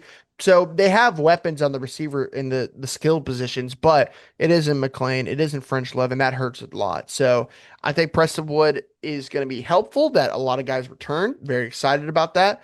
And the other two teams in the Parish and the Preston and Parish Liberties are technically worse in different ways. So it should help them out. And in any other time, right, they would probably be the number one team in this division. With the loss of McLean, who was a Power Five guy, it's hard to say they're still going to be the same, right? So when you don't have a guy like that to just go up and make plays, it's hard to win games, especially in Division One. So we'll see. I think they're going to be good. I think they're going to be great. I don't know if you can say they're going to make it to Waco, and that's the issue. It'll be interesting. I'll save my final thoughts, but Ryan, a lot of moving pieces with Prestonwood. The bad is obviously what we mentioned, the loss of the transfer portal. The good is obviously the offensive line with just how, I mean, the numbers speak for themselves. Your thoughts on the Lions? I I don't want to quantify a whole team with one player and stuff. And I'm 1000% in the same boat as Walker when it comes to who Matthew McLean is and how he can impact a team like a Brady Janusek, like a gosh, what's the old St. John's kid's name? Cole Allen. Cole Allen, yeah. Cole Allen, like I bet you do just it. guys that are the entire you know power of a team. I mean, I don't want to quantify it as that because Prestonwood still is a very talented team. They still have a lot of great athletes. Luke Glass, when me and Wes saw him last year, Wes saw him a couple times. But when we watched him last year, he's an incredible quarterback, very accurate. Overall, I think that they have assets to still be a top dog. I don't know. I'm still very impressed by this team. This team is always big as well, like you're saying on the offensive line, but Dude. every position on the field is just these guys. I don't know what it is. If the weight room in Prestonwood's facilities is just top of the line, if they're feeding them something different at lunch, but I'm telling you, Prestonwood is above everybody else in that regard. And yeah, I don't want to quantify a whole team on one guy. He is the best guy by far, but I don't want to quantify a whole team with one guy. And I still think Prestonwood, even with saying all this, is a top three, top two team in Division One. And I don't think we can all quantify that. Would they have been number one with Matthew McLean on their team? I think you kind of see where we're going, but like they're still going to be a very high caliber state championship level team. Yeah, I do. I think ultimately any team at the top of Division One can win the state championship, but you're forcing us right now to pick them in order, and that's what we're doing with the information we have available to us. Yet again, once we get to the end of the preview, we'll do that, but we actually do need to move through it because this might be a 2 hour episode. Moving on to Trinity Christian Addison, who went 3-8 last year and then sixth in TAPPS Division One District One. In terms of athletes, they have senior quarterback Hunter Flatt, senior wide receiver Chase Griffith, senior offensive lineman Kiefer Barclay, junior offensive lineman Caden Daniels, senior offensive lineman Colin Kilgore, and senior defensive lineman Aiden Kopage. The bottom line, the Trojans hit a home run in hiring former Parish assistant Trey Haverty as head coach 3 months after he was announced as the Grapevine Faith head coach. The strength of this team will be the offensive line behind upperclassmen Barclays, Daniel Kilgore. It will be interesting to see who comes out on top of the quarterback battle between Flatt and sophomore Davis Crumrine, I think. But regardless, the Trojans are going to be predicted to finish towards the bottom of the division. While they likely perform decently in the South doesn't have the three-headed monster of Parish, Prestonwood, and Parish, Prestonwood, and Liberty, as well as the Lynch and Legacies waiting in the wings. The experience of this team could allow it to play up and maybe execute an upset of one of the two previously mentioned, but the Trojans will likely not be playing in late November. Walker, Yeah. TCA, not a bad team by any stretch of the imagination, but as we mentioned with Nolan, they're kind of in the same spot. They're not going to have the talent to go up and knock off one of the top three, likely not one of the top two either. Outlook on TCA in 2025. I feel like it's gonna be a rough year, right? It's gonna be near the bottom like last year. But if I was a TCA Addison, what's their mascot? The Trojans? Yeah. Trojans. I would be very excited for the future of this program. Trey Haverty, I think it wasn't Grapevine Faith head coach, it was offensive coordinator, I believe, or something recruiting coordinator for them. Oh, he wasn't going to be. Oh, yeah, he wasn't going to be the head Right. coach. But I just making sure our news is right. But I think like you said, it's a slam dunk. It's a grand slam. Whatever sports term you want to use, it's a touchdown. It's a spike in volleyball. I don't know. Like this is everything you want in a coach. He knows TXPS. He knows the collegiate ranks, and he's in a perfect part of Dallas to get kids in there, right? If the administration can help him out and help bring kids into this team, I think this is a team that's loaded up and having success. This is a team where when they were doing the coaching search, they had a lot of top guys, and Haverty gets the job. I think it's gonna be a big time momentum shift, hopefully for the Trojans in Addison, because I think it's a slam dunk. Ryan Schroeder, I think they're positioning themselves positively for the future, but this is not the future. This is the present. Your thoughts on 2025 TCA Addison? Yeah, I don't have a lot to add. I think y'all kind of hit it perfectly. We talked about it at the beginning. It's a team that's kind of in the same tier as the other team, Nolan Catholic. Nothing really else to say about it. Got a lot of guys that are I mean, I'm reading 6'9", 300. Is that what I'm reading right here? 6'9", 300. This is I correct. mean, yeah. So it's like they got dudes, but like I said earlier, you're not this is D1. This is District 1. That's all it is. Nothing too harsh to say about it. And maybe we'll be checking. Let's see that date there. That date of that game between the two of them. It's the last week of the November season. 7th. November Mm. 7th. Mark on your calendar. That's TCA Nolan Catholic. Nolan Catholic. Book it. We're going to go all out. It's going to be the TXPS game of the year. But with that being said, that is half of the preview mentioned. We've been on the call for 2 hours now. I think we've been recording for at least an hour. So we will see if we can move through District 2. We're going to get straight into it. The first team, Antonian Prep out of San Antonio, who went 7-0 in district and captured the first spot, only to get weed whacked by Legacy in the semifinals.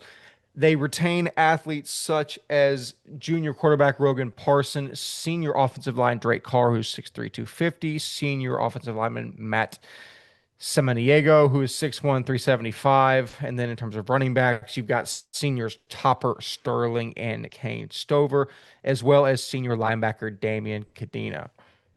The bottom line, losing guys like Moreno and Balderas, and especially seasoned linemen Salvatore and Wyatt, will hurt Antonian, but the Apaches return their top prospect in Rogan Parson, who threw for over 2,000 yards and hello Walker and 31 touchdowns in the Apaches district title campaign. Antonian have also benefited from some down years at St. Thomas, and with the Eagles looking poised for a run back of the district title, we are now going to see how strong Antonian's grip on that is. Walker, we'll get to our previews here in a second. I don't think we're going to pick Antonian to win the district necessarily. I mean, you lose a lot of talent, but you retain one of, if not the best quarterback in the division in Rogan Parson. How big do you think it is to have him back this season for Antonian? I mean, he's without a doubt in that district the best quarterback in that district. Like, I think this kid's gonna this season, this junior year of film is gonna rack up a lot of offers for this kid. I really do think so. Um, very high on this kid, very excited about him.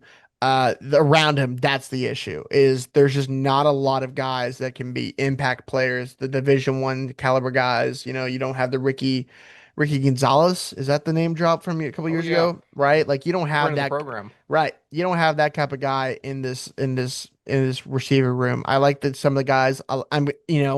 This is the type of thing where they added two new running backs to the room, and this is not something they've done. Uniquely. This is like the third, fourth time they've done in the past couple of years. So, offensive line, you have a couple guys returning. I see this team not winning district this year. I just don't see it being possible.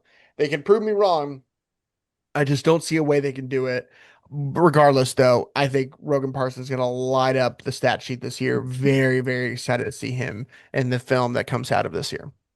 I think so as well. Ryan Schroeder, reigning district undefeated champions Antonian Prep, looking at 2025. Your take, sir?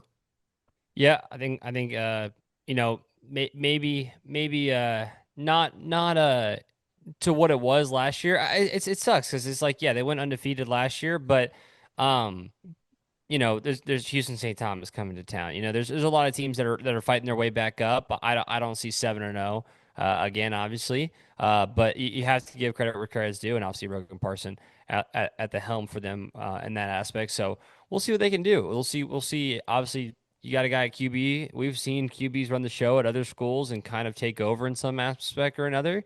And I don't know why that couldn't happen in Antonian as well.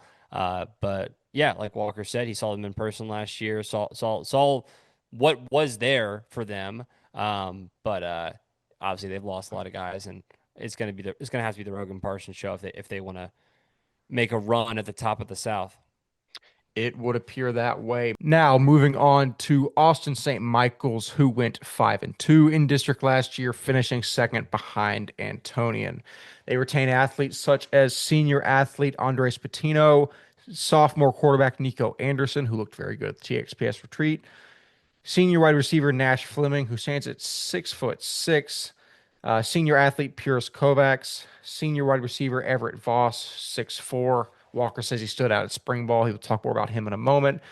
Junior linebacker Brady Morris, another spring ball standout. And then, of course, senior defensive back Jake Garcia. Ooh, yeah. Friend of the program. Bottom line, a lot of things to like about St. Michael's this season, I think. Quarterback Nico Anderson entering his third year at the helm is one. The return of two-way studs Pierce Kovacs and Andres Patino are others. And then future NFL Hall of Famer Jake Garcia at defensive back certainly Wow. rounds out that list Wow. nicely. Good. Listen, the South is always weird, and it's harder to gauge without an established top three like the North. In my opinion, there's a world where St. Michael's goes 1-5 in district, and there's a world where they go 5-1. We were talking about this for the episode. 2 through 6 in the South, it's the same team. Anything can happen. St. Thomas is there, Savio's there. There's any mix and match of Jenga cubes in the middle to make the tower work. The outcome will ultimately depend on guys outside of those that I just mentioned stepping up, or once again, it could just be Jake Garcia taking the team over and saying, "I'm going to win every football game for our squad." That being said, Walker, I love Nico Anderson. I Yeah. love all the other guys mentioned. You mentioned guys like Everett Voss and Brady Morris you like a lot. It's just I don't know the firepower beyond that. But I don't know if there's that for the other teams as well. Where do you think St. Michael's falls into this big picture that's the Division One South?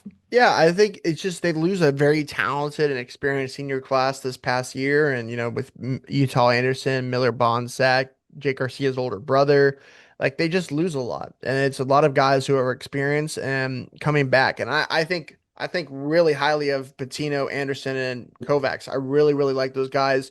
Brady Morris is an underclassman that's going to be rising to an upperclassman, though I think is going to take that like Utah Anderson and that big time linebacker role on this team. And Everett Voss was just a guy. He's 6'4" receiver. I think he's the backup quarterback, but I think he's going to be a guy that maybe is another piece on the outside. And Nash Fleming, like they have a couple big lanky receivers out there for Anderson to throw to. So I think they're going to compete. This was a team last year, right? When we went into the season, we did not expect them to do what they did because of the years past. And I think they can shock a lot of people. After talking to the guys at the retreat, they were like, no, especially when the guy rated him like second to last or whatever it was. They were like, yeah, that's wild. That's insane. And so I think this is kind of the mindset for them. I wouldn't like facing a team like them with that mindset of like, we know we're better. So very excited to see Oh, St. Mike's. Always proud of, they're always a great environment down there.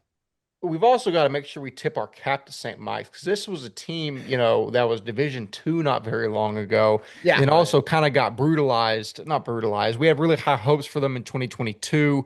They got knocked down a bit. They struggled in D2. They then get pushed up against their will to D1, and they go out and get second in their district last year. Yeah, it's really, really impressive the extent to which they've come. Ryan Schroeder, trying to throw a dart at any team in the South not named St. Thomas and Savio is kind of a fool's errand at this point in the season, but we never claim not to be fools. Your thoughts on St. Michael's, where we are now? Yeah, never claim not to be fools. However, yeah, I'm staying in the zone of mid is what I like to say. Just staying in the area of where, I think St. Michael's is a team that could obviously jump higher, but also there's a lot of teams in front of them that have a lot of value. I think St. Michael's is a team that going in this year off of what they were last year, a 5-2 team, making a run for, you know, possibly the district title. I just don't see a 5-2 district slate again this year. Obviously, they lost to St. Thomas after beating them in the regular season just 2 weeks earlier last year. I would just like to say that like Houston St. Thomas is about to revamp even what they were at the end of last year to this year. As well as a lot of other teams that are going to obviously jump up the ranks, like St. Pius and whoever else. I think all those teams could beat St. Mike's again this year. And with that being said, I think St. Pius drops lower than they were last year, but that's only just because of what they've lost and stuff. So overall, Austin St. Michael's is probably a mid-level tier team in the South, in my opinion. Yeah, again, you could say that about any team 2 through 6, and you'd probably be right. So we're going to actually, we will never come back to this preview after we record it because there will be a lot of things that are wrong, and we're not in the business of admitting defeat. However, I'm sure many people will come back to this and let us know what we said wrong. But we will get to that when we cross it. Moving on to yet another San Antonio team. This is the Buttons of Central Catholic, which Ryan, pop quiz, what is a button? Mm. Oh, it's a snake. In relation to, isn't it something on a snake, or is it like is it like the buttons on a certain type of snake, as in like the way their skin is? Do we give him that? Yeah, I Oh, think so. I what? mean, I know Yes, yeah. their I logo. Their logo's like a snake. Their logo's like, yeah. yeah. Have we told you what it is before? I'm just gonna go with no. You Oh, might well, have. that's Don't really no impressive if one you pulled a guessed it, clip. because No one pulled a we clip. we just we just guessed for a long time that it was a snake, but it's the rattles on the rattle end of the Like rattlesnake, the as far as I'm aware. buttons, they're called like Yeah, buttons on the butt. Like, Okay. which that still that doesn't make any sense to me, but that's what So it I was is. gonna say rattlesnake, and I thought you all would have given me credit for that. But I did not know it was the rattling part of the Yeah, it's the cool action, which buttons. I Yeah, I actually good. I've never fact checked this. I don't think that it's Who called told that, you and I this? also don't know Yes. how that's your mascot. I Um, yeah, I think it's like a baby rattlesnake, but they're called the buttons because of the rattles on the This is what rattlesnake. happens It's a I when really big. did. I this is really what happens when for you believe random people on the internet, dude. Yeah, no. I forever thought the guard was the worst mascot in the entirety of college or Texas private school football. The button might be worse than Oh my No, it's gosh, the there's so many best. worse. There's It's the so best. many worse ones. There's so many eagles. Like there's so Yes. many well, yeah, but it's eagles. basic. Like, But why? like But that's okay. basic. It's not Anyways, bad. I like the back on track. buttons. Central Catholic, the buttons, the things on the rattle. They went 4-3 in district last year, finishing fourth in the district. They returned athletes such as senior defensive back Avon Houston, who might be one of the best DB prospects in the state at 6'3", 180. You have junior athlete Antonio Guevara, who is certainly one to watch. You have senior athlete Jack Hall. You have senior quarterback Matthew McLennan, and then junior linebacker Mark Luna. Bottom line, off riff, as I mentioned, Avon Houston might be the best defensive back prospect in TAPPS. Yep. 6'3", 180, 5 interceptions, 5 pass breakups, 0 touchdowns allowed. Just everything you want in a lockdown quarter. Replacing first team All State quarterback Garrett Tyser is not going to be an easy task, but it appears senior Matthew McLennan from San Antonio Brandeis has the inside track to land that job. 6'3" Antonio Guevara will be a focal point on the outside as he comes into his own as an upperclassman. And oh yeah, he runs a 4.46. That's doing pretty decently. Also hard to teach. The Buttons also return a solid trio of offensive linemen in David Ramirez, Tomas Irvin, and Garrett Pardo. Junior Mark Luna also is reason for great excitement on the linebacking front. Walker, I go back and forth because, like I said, 2 through 6 is confusing. I feel like there is reason for optimism at Central. No, it's not the days of Silas Gomez. Was it Ben Rios, one of them? Yes, good And then job, who is the other kid? Do you remember the other kid's name? DeAndre Marshall. DeAndre Marshall. That was a fun interview with the three of them, but obviously not those guys. Still some very, very talented and probably more talented skill guys this year, even back in 2021. Your thoughts on the baby rattlesnake rattles? No, I think they Central Catholic is going to be always one of those teams that fights hard and competes, and they're always going to be in the middle of the pack in that division or that district. I'm excited to see how they kind of pan out. Are they going to be higher or lower than we think? But I do think they're kind of in the middle of the pack. One thing to mention, I think McLean probably, if I had to put money on it, will be the starter from Brandis. But Tristan Soto was a guy that played a lot last year, and they will be in the battle. Him, Tristan Soto, the 27, and McLean, who's the 26. So the junior scene are going to be battling it out. But we didn't get to invite him to the retreat, but I really like Alex Nelson, the 28 as well. So there always is a solid quarterback at Central Catholic. I really liked Garrett Tyser last year. It's going to be hard to replace them, but I'm really excited for the Buttons this year. I think they're going to compete hard under Mangold, and I'm excited to see how they do. Ryan. I certainly think so. Ryan, on to you.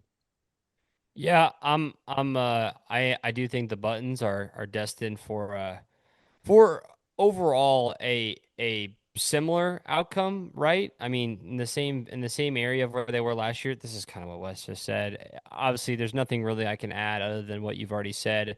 About the same area, could jump, could go lower. But obviously, I am impressed by what y'all have with the very very talented senior DB with Avon Houston. But Dude, overall, he's a Division I talent. I don't know how he Yes. hasn't got more looks. That kid's gonna be. I if I had to invest like and it'd be like, hey, this is a kid I'd put my offer on. I'd absolutely do Avon. Just I had to say that. so yeah, overall, I'm about what's it mid again? Can I how many teams can I say mid without being disrespectful? It's not The answer to that disrespectful. question is probably zero because No, no, no, no, people don't no. take mid to mean average. Mid is the middle of the Mean pack. Like not mid trash. isn't that like bad. Yeah, no, they're definitely gonna hate me for that. But no hate, just middle of the South again is what I have for Central Catholic. Anywhere between 5 and 2 and 2 and 5. Yeah, again, any team not named St. Thomas and Wait, Savio, I think that's a fair assumption. by the way, not 5 and 2 and 2 and 5. Teams can't go because there's no TMI anymore. Meant to mention that as well. I don't know if we mentioned that off the top, but yeah. Yeah, rest in peace. TMI is playing an independent schedule. I don't know. Again, no disrespect at all to TMI. I don't know if they would have taken up a big segment of our preview, but they are no longer in the D1 South. Moving forward on to Concordia Lutheran, who went 4-3, finished fifth in the district, and got their doors blown off by Bishop Lynch in round two, I think it was last year. They retain athletes, or sorry, not retain, they receive a transfer from St. Pius in senior defensive back Rome Stanford, who we have been very high on since, shoot, was that his Freshman, freshman year? freshman Nolan year. Catholic? That's wild. We are old and washed up. Also, senior running back Malik Liberty, junior wide receiver slash defensive back Jackson Coleman, senior defensive back Carson Clark, senior offensive lineman Brody Clark, who stands at 6'4", 290, and senior linebacker Nathan Muwaka, who stands at 6'3", 215 pounds. Bottom line, every guy from our preview last year has graduated. That tells you the extent to which the Crusaders have to reload in 2025. Guys like Huckfelt, Scott, and Fitz won't be easy to replace, but Stanford, Liberty, and Coleman are a good start. It's going to be interesting to see who gets the nod between sophomore Nicholas Esquerdo and junior Ryan Needgick, who is the probable starter for the right to take the snaps for the Crusaders. Regardless, they'll benefit from weapons like Liberty, Coleman, and Clark. Brody Clark is one of the better linemen in the division and will work well paired with William Canovas. But the question is there enough depth behind them to defend off some of the talented defensive fronts in the district? Walker, I'll pass that question to you. I think Concordia, they lose so much. I love Rome Stanford and I like some of the other guys I mentioned. I just think the depth at which they have to replace is going to be a difficult curve for them. Yeah, that's definitely going to be the hardest part of this. But man, I just really like this team. I'm different for y'all. I really like Rome Stanford. I think he can be a Division I guy on both sides of the ball, a Division I prospect who can play both sides of the ball. I think Jackson Coleman is one of the best athletes that is underrated in this entire division. Like if he was on Parish Episcopal, he would be talked about nonstop. Like I say that wholeheartedly. So I think he's going to be a big time piece for them, an OPOY candidate or MVP candidate in this district for real. I think the world of this kid. I think he's going to be a big time playmaker for them. Nathan Muwaka, Brody Clark are going to be big weapons.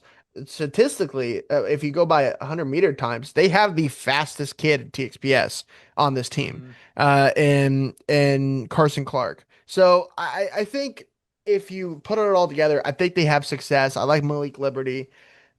Yes, that district is such an interesting one because if you lose one game, you drop down to fifth, right? So like it's gonna be interesting regardless. I think Concordia can be a team like St. Mike's last year that you pick lower and I think they go higher. So we'll talk about it more later, but I like Concordia. It's gonna be hard on paper though to pick Concordia to be one of the higher up teams in this division or district. Yeah, I think that's accurate. Ryan Schroeder, your thoughts? A team that went 7-3 last year. Obviously, they lose a lot of assets. But you pick up a great guy in Rome Stanford. Uh, I don't know. Even toward the end of the season, though, last year they lost by 28 to Bishop Lynch in the first round. Like that's why it's hard to take some of these teams. Yeah, I I know get it. I know you have to compare it to like the district. You have to compare it to the district, right? You're not comparing it to the North. You're comparing it to the other teams that we're looking at. But you know, if everything that Wes is saying with like all the guys going out, as well as the fact of this team has a few assets, but without the depth.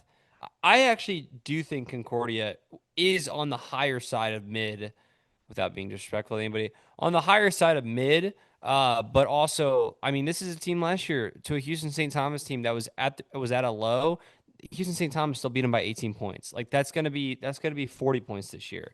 So it's like Concordia is really gonna have to pick up some more games than they did last year. And if you aren't picking up the St. Thomas game, if you aren't picking up the Antonian game, and you probably won't pick up the Pius game, it's like you're really going to find yourself in that slot again. I mean, Yeah. Yeah, again, I think that's an accurate way of putting it. I, it's just hard for me to act like I don't know. This is Parish, Prestonwood, and Liberty's world, and we're all living it. We will see. I would love to see a couple of these So Southern teams make a run at it. It's just this is a I completely different district. We don't have to compare them to the North. We don't have to right, say that. That's all right. it is. It's the Right. South. It's the South. It's let's get crazy. It's the South. So that is Concordia Lutheran. We will now move on to St. Dominic Savio, who went 0-7 and finished eighth in the district last season. They returned playmakers such as seniors athlete Patrick Essinger, wide receiver Nolan Ray at 6'4", 185, and then linebacker Luke Reeb at 6'1", 190. The question is, can Savio win a game this year? The answer is no. Listen, I like Essinger, Ray, and Reeb a lot, but they don't have the horses to compete yet. We talk a lot about how the South significantly trails the North from a talent perspective. And again, that's just because the North is in another stratosphere. The South is a dang good division, and it's not easy to win games night in and night out. Credit to Coach Brown and the administration for not opting to go independent and fighting it out. It's just not going to happen this year. Walker, I do really want to tip my hat, like I said, to those guys for just staying in the ring, still fighting. I think that they'll score some, they'll get scored on, and the kids will learn lessons. That's my takeaway for Savio this season. I'm curious to hear your thoughts. yeah, I mean that's a team. There's nothing much more to say. Like I think let's win a game. I like that Malcolm Brown, or right, Malcolm Brown is the head coach over there. He's trying his hardest to build that team, build that program. The time when Savia was okay a couple years ago is when they had a lot of transfer kids in. That's going to be something they're going to have to do in the next couple of years. But yeah, Savio is just gonna. You got to respect them. They're staying in it and fighting hard. I hope the best for them because when I went down there to go watch Leighton Riviere and that squad, like they're good kids, man. They're a good community. The football games are fun, so I hope they have something on the field as well that they can be really really excited about. So, uh, keep going, guys. Keep going. Ryan I'll just Schroeder. my 2 cents on this and stuff is looking at last season. Obviously, they booked two Division II teams to play against with Brentwood and Hyde Park. They've also booked both of them again this year. Obviously, TMI is not here, and yeah, exactly what you're saying. Give them credit for not pulling the TMI and just pulling out entirely. Like they're still gonna play, and they're actually gonna play TMI as well, which I am interested to see how that would turn out in their last non-district game. But like, I don't know. I don't think they should be scheduling teams and even non-district and stuff that are Division II teams. We probably need to start scheduling like Division III teams just to kind of ramp up the season and stuff because they're playing at like a Division III level Yeah. level caliber, and I don't think scheduling Brentwood, Hyde Park, and Fort Bend are teams that are going to make your team any more confident going into the district part of their season. I get it. It's supposed to like harden them up and toughen them up. But if you're coming off a 1-9 season last season where your only win was against the Village, like I'm in a boat where we have to change things up, and it has to come from a confidence level from a scheduling standpoint for Yeah. sure. That's one last thing I'll say. They got screwed by TAPS in the realignment. I hope and pray that TAPS realizes that is not a team that can make D1. Even if their size is there, move them down. Like let them move down because they I'm got screwed I'd be over. interested in what they're doing in other sports too. I mean, that's the argument we always get from TAPS is like, well, you can't base it on football entirely, but Yeah, I can't imagine though. I move can't those teams imagine. down. If they can go independent and that team says, "Hey, we want to stay, we want to fight. This Right. division is just not it." Move them down because yeah, they like even if they do Hyde Park and Brentwood and stuff like that, maybe a little bit more competitive, and then they can play Division 3 teams easier and do stuff like that. Because no Division 3 team is going to want to play a Division 1 team for their non-conference, right? Like that's it's just it's ridiculous. So move that team down. Hopefully, the realignment this fall helps them out a lot because Savio is a good team, good community. They deserve to have wins and a good structure in their format for wins. Wes, For I'll let you sure. move on now. For sure. Moving forward to Houston, Saint Pius X, who went 2-5 last year, finished sixth in the D1 South. Some of their star players are junior athlete Amir Parks Brooks, junior linebacker Marcos Elias Jr., senior wide receiver Trey Finney, senior quarterback Noah Carrasco, junior athlete Andrew Kirkland, junior offensive lineman Landon Martinez, junior defensive lineman Amuri Sykes, and then sophomore defensive lineman Colin Williams, who Walker thinks will translate to an offensive lineman in his future. Both will be good. Bottom line, Amir Parks Brooks is so good, man. He's the biggest home run threat in the district and is a no question Division 1 guy. I ran his tape back 3 times. I had to watch a lot of tape this episode, and I was tired of watching tape. I ran it back 3 times because it was that fun to watch. That does not happen often when I'm watching tape. I envy Walker being so close to Houston so we can watch him live just because that's how good Amir Parks Brooks is. Marcus Solis is another guy who was super impressive at the TXPS retreat and is an absolute monster as well. I think the Boogeyman moniker can only be used for Max Saul, but Salias might be the Grim Reaper. I mean, he's a tank dude, and that's filmed from his sophomore year. I can only imagine what he's going to do as an upperclassman. Opposing offenses will certainly have nightmares about him. You add in guys like Trey Finney, Noah Carrasco, and Andrew Kirkland, and the Panthers quietly have as much young talent as anyone in the division. I don't know if I'm picking them first, but I'm going to come out and say they're making a run at it come October. I like St. Pius a lot, Walker. I'm curious to hear if you like them as well.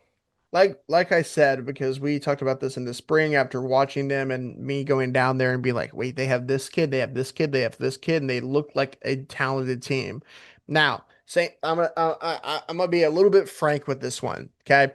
Like, what's good about this, right? The positives. You will have Noah Carrasco as your quarterback going into this year. Last year they had the backs and buys. Then you bring in Noah, and you really didn't know who was who, and then you bring him in the parish game in the playoffs, and you say, no, hey, he can be something, right? So I think it's the type of thing where you have your quarterback. That's good. You can lock it in for the all 10 games this year and be like, that's going to be our gunslinger.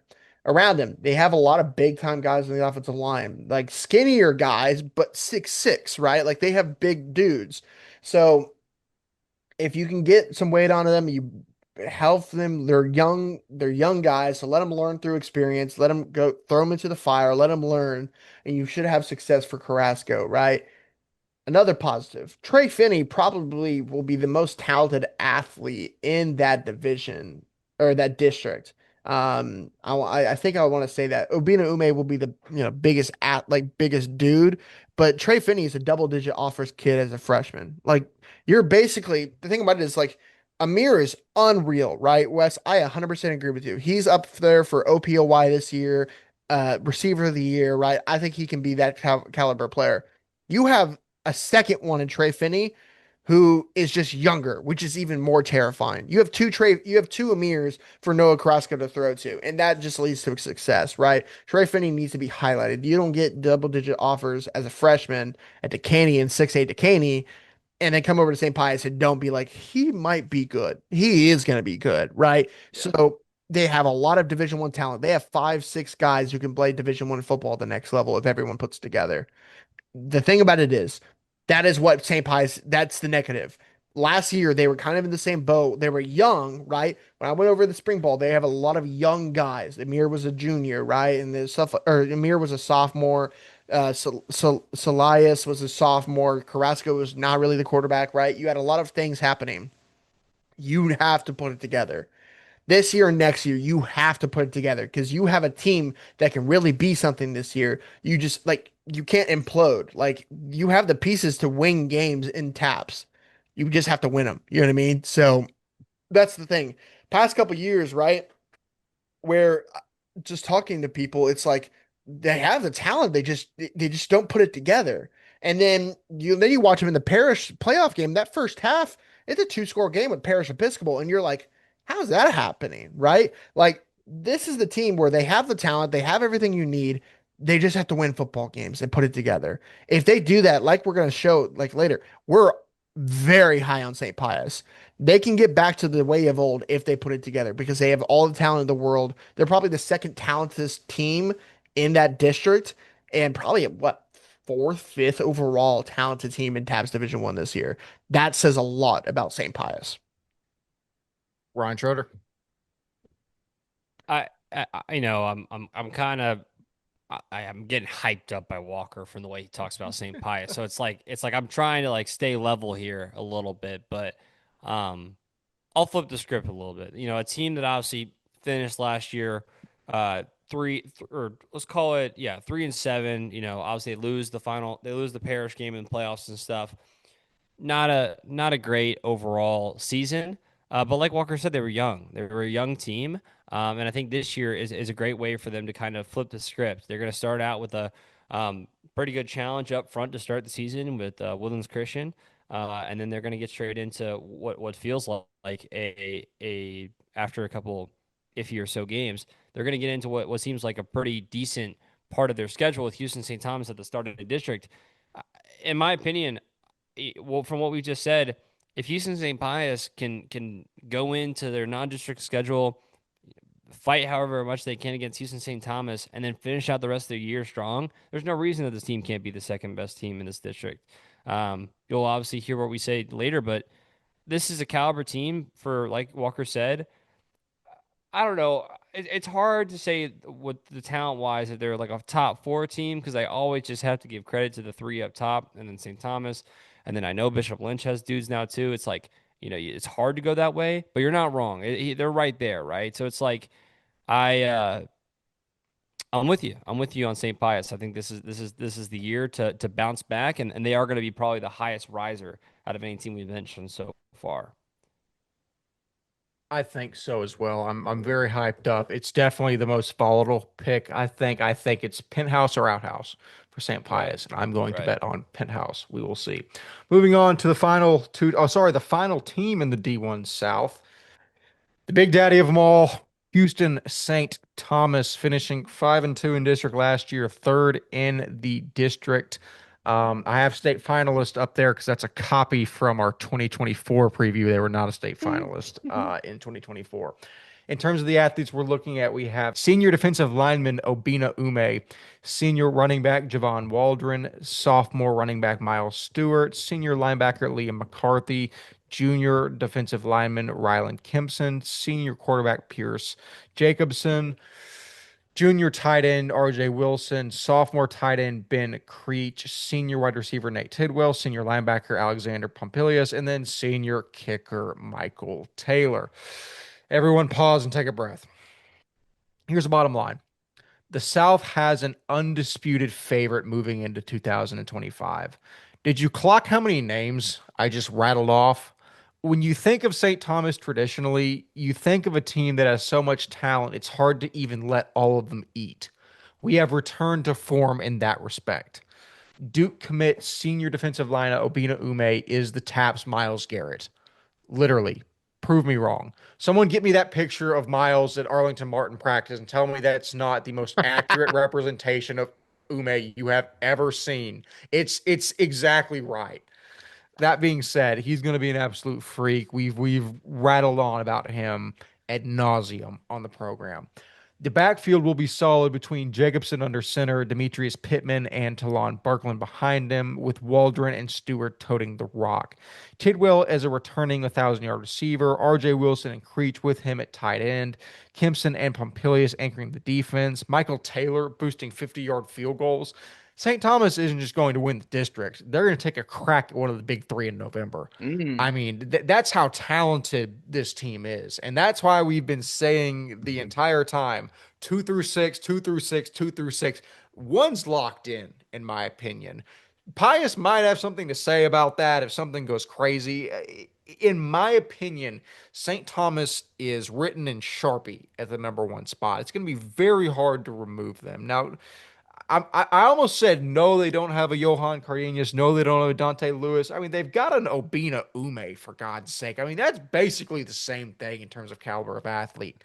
Now, the thing is, unlike Dante Lewis and Johan Cardenas, Obina Ume doesn't have the ball in his hands every play to make plays, but he's chasing the people that have the ball in their hands. So maybe it evens out somewhere. Somewhat. Walker, I'm running out of things to say. St. Thomas, Sharpie, number one. Is there a reason not to think that? No, absolutely not. I think you talked about it right, where Obina Ume doesn't have the ball in his hands, but he can game wreck by himself. When I saw it against Tumble Concordia last year, where whatever his name is, the quarterback from last year, just could not throw the ball at all because Obina Ume was in his face every single play, right? And that's what you see with him. I love this team. I think they're very, very solid. A lot of everywhere, right? DB, linebacker, defensive line is going to be one of their strengths. I think offensive line, I think they're bigger this year, even with losing Jake Gislin. Running backs, Javon Waldron's great. I think he's going to be a great scat back for them. I'm really excited to see how good Miles Stewart is this year. I've heard a lot of good things about him from the program. I think he's faster, supposedly, than Johan and around 6 foot. Like, that's a recipe for success for them. And I really like Pierce Jacobson. He was great at the retreat. I'm really excited about him just picking apart this defense, picking apart defenses. And then Nate Tibble is one of the more underrated guys in that district. And, 1,000 yards for a reason, right? An all-state receiver. So I really am excited. I think they have a lot of success. The new first year under new coach Davis, I think it's going to be a lot of success. To go to your point, I'll end with this, right? West to take a shot at one of the top three, right? That means you have to get to the semifinals probably. Okay. So that means you only have to win 2 playoff games. They beat TCA Addison last year and a team from the South in the second round. Probably will be the same way again this year or around that time. What stops them from doing the same thing? You know what I mean? Like, Yeah, I they think, just have to be better than they were last year, which I think they will be. and Liam, yeah, They just have to score. They just have to not get shut out by 63 points to Liberty Christian. That's and crazy. I but forgot that happened. that's the thing, So right? like, Yeah, I'll let you're you not go. wrong, I'll let you Ryan. go. No, But no, no. Liberty's not at all Liberty No. from last year. Not close. There is no one on that defense last year. DeMarcus Baptiste is a great player, but he's not stopping those three wide receivers. You know what I mean? And I think you don't have those guys out there. You don't have the big time playmakers up in the north this year besides Mr. Pyle, which I don't think they will play. Oh no, if Parish gets number one, they'll play him in the semi. Yeah, they'll play in the semifinals. So you would have to stop Pyle and the rest of that offense, and that's the thing.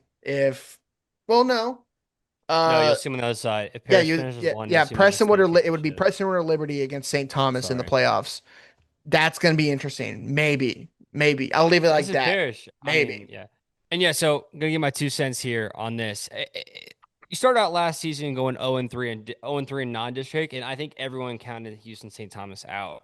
They didn't have a bad season, like by any means. Like they lost to St. Mike's by 10. That's definitely that's definitely the worst loss in the grand scheme of things. You're gonna argue that they lost by what is this 27 to Antonian, but I don't really care about that. I'm mostly just thinking about this in the realm of the fact they still went 5-2 in district, and they probably could have gone 6-1 in district, and we wouldn't have thought any different. It was just another Houston St. Thomas season, just a lower level one.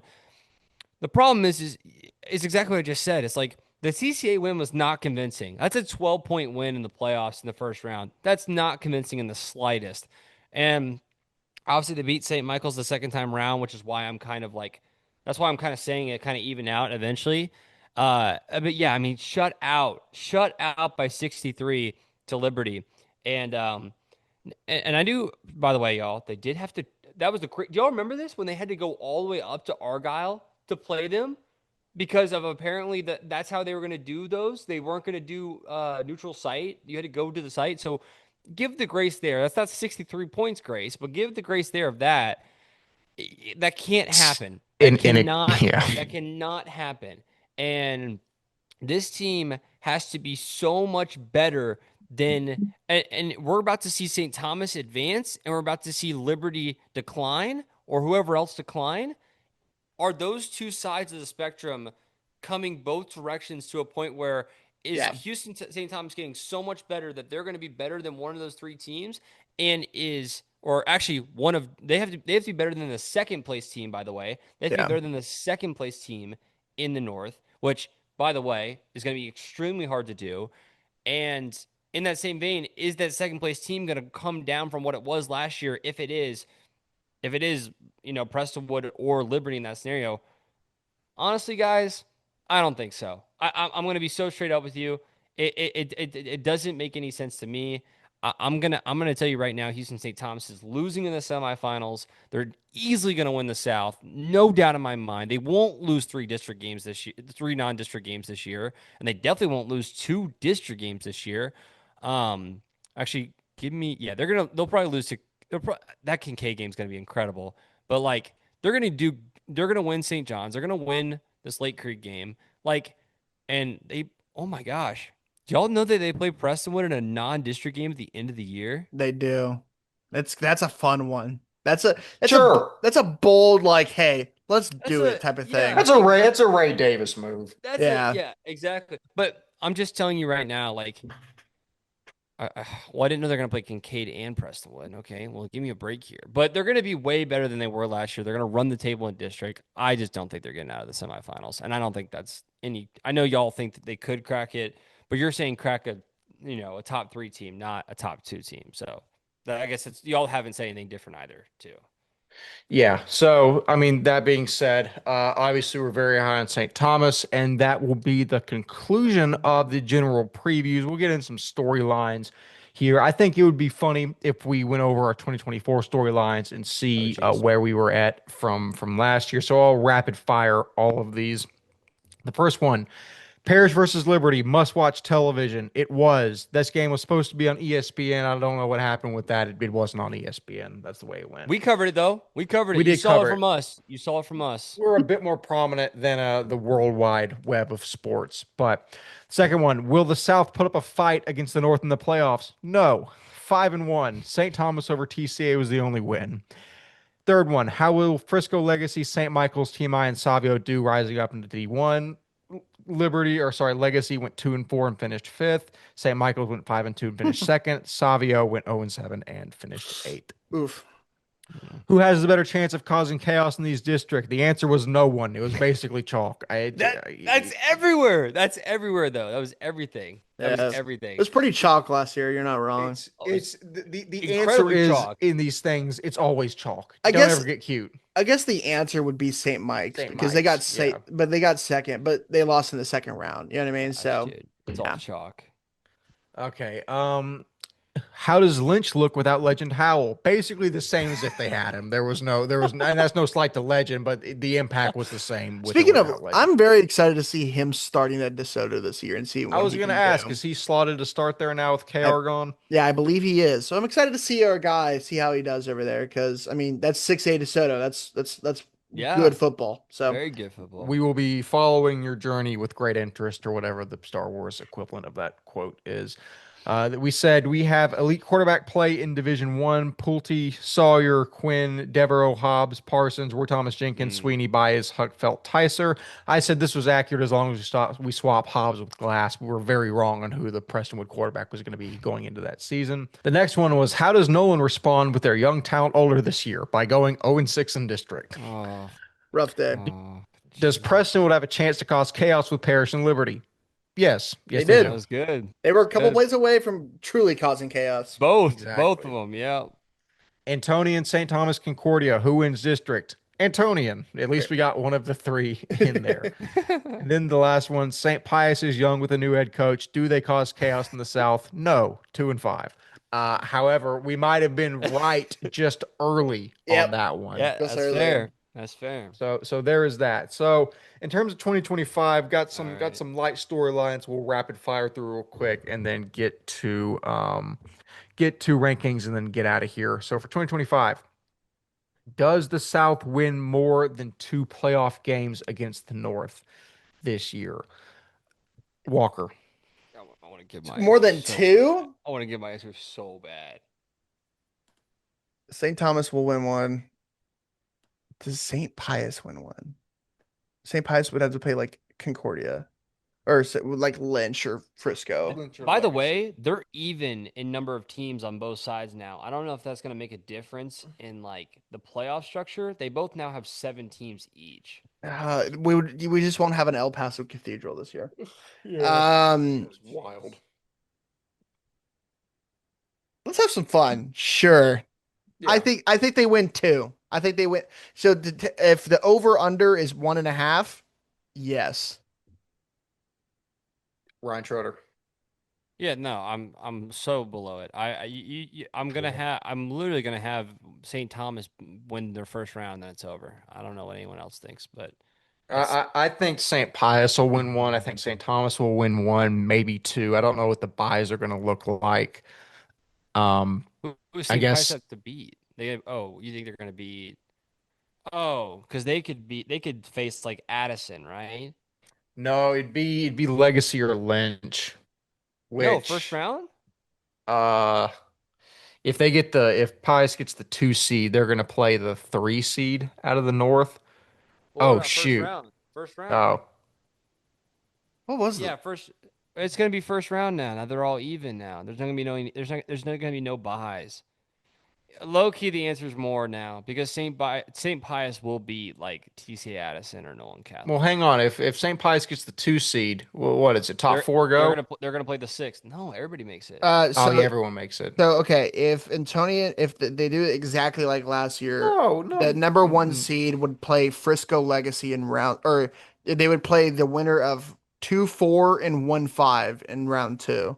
So Well, Frisco Legacy was the fifth place team last year. They moved on and they played Antonian in that game, but it was like Central Catholic versus Legacy in round one. So in this scenario, it'd be yeah, Frisco Legacy Wouldn't it just be one versus versus seven, two versus six, three versus? not everyone makes no, it. no, not everyone makes it. Like TCA Addison and Nolan Catholic didn't make Oh it. yeah, TMI math didn't wouldn't make make sense. it, Yeah. and So one versus Savio didn't make six. it. So two versus. Okay, so Yeah, two one through versus. six in Yeah, so both divisions. two versus five, and you're right, that would be. Yeah, so it That would be.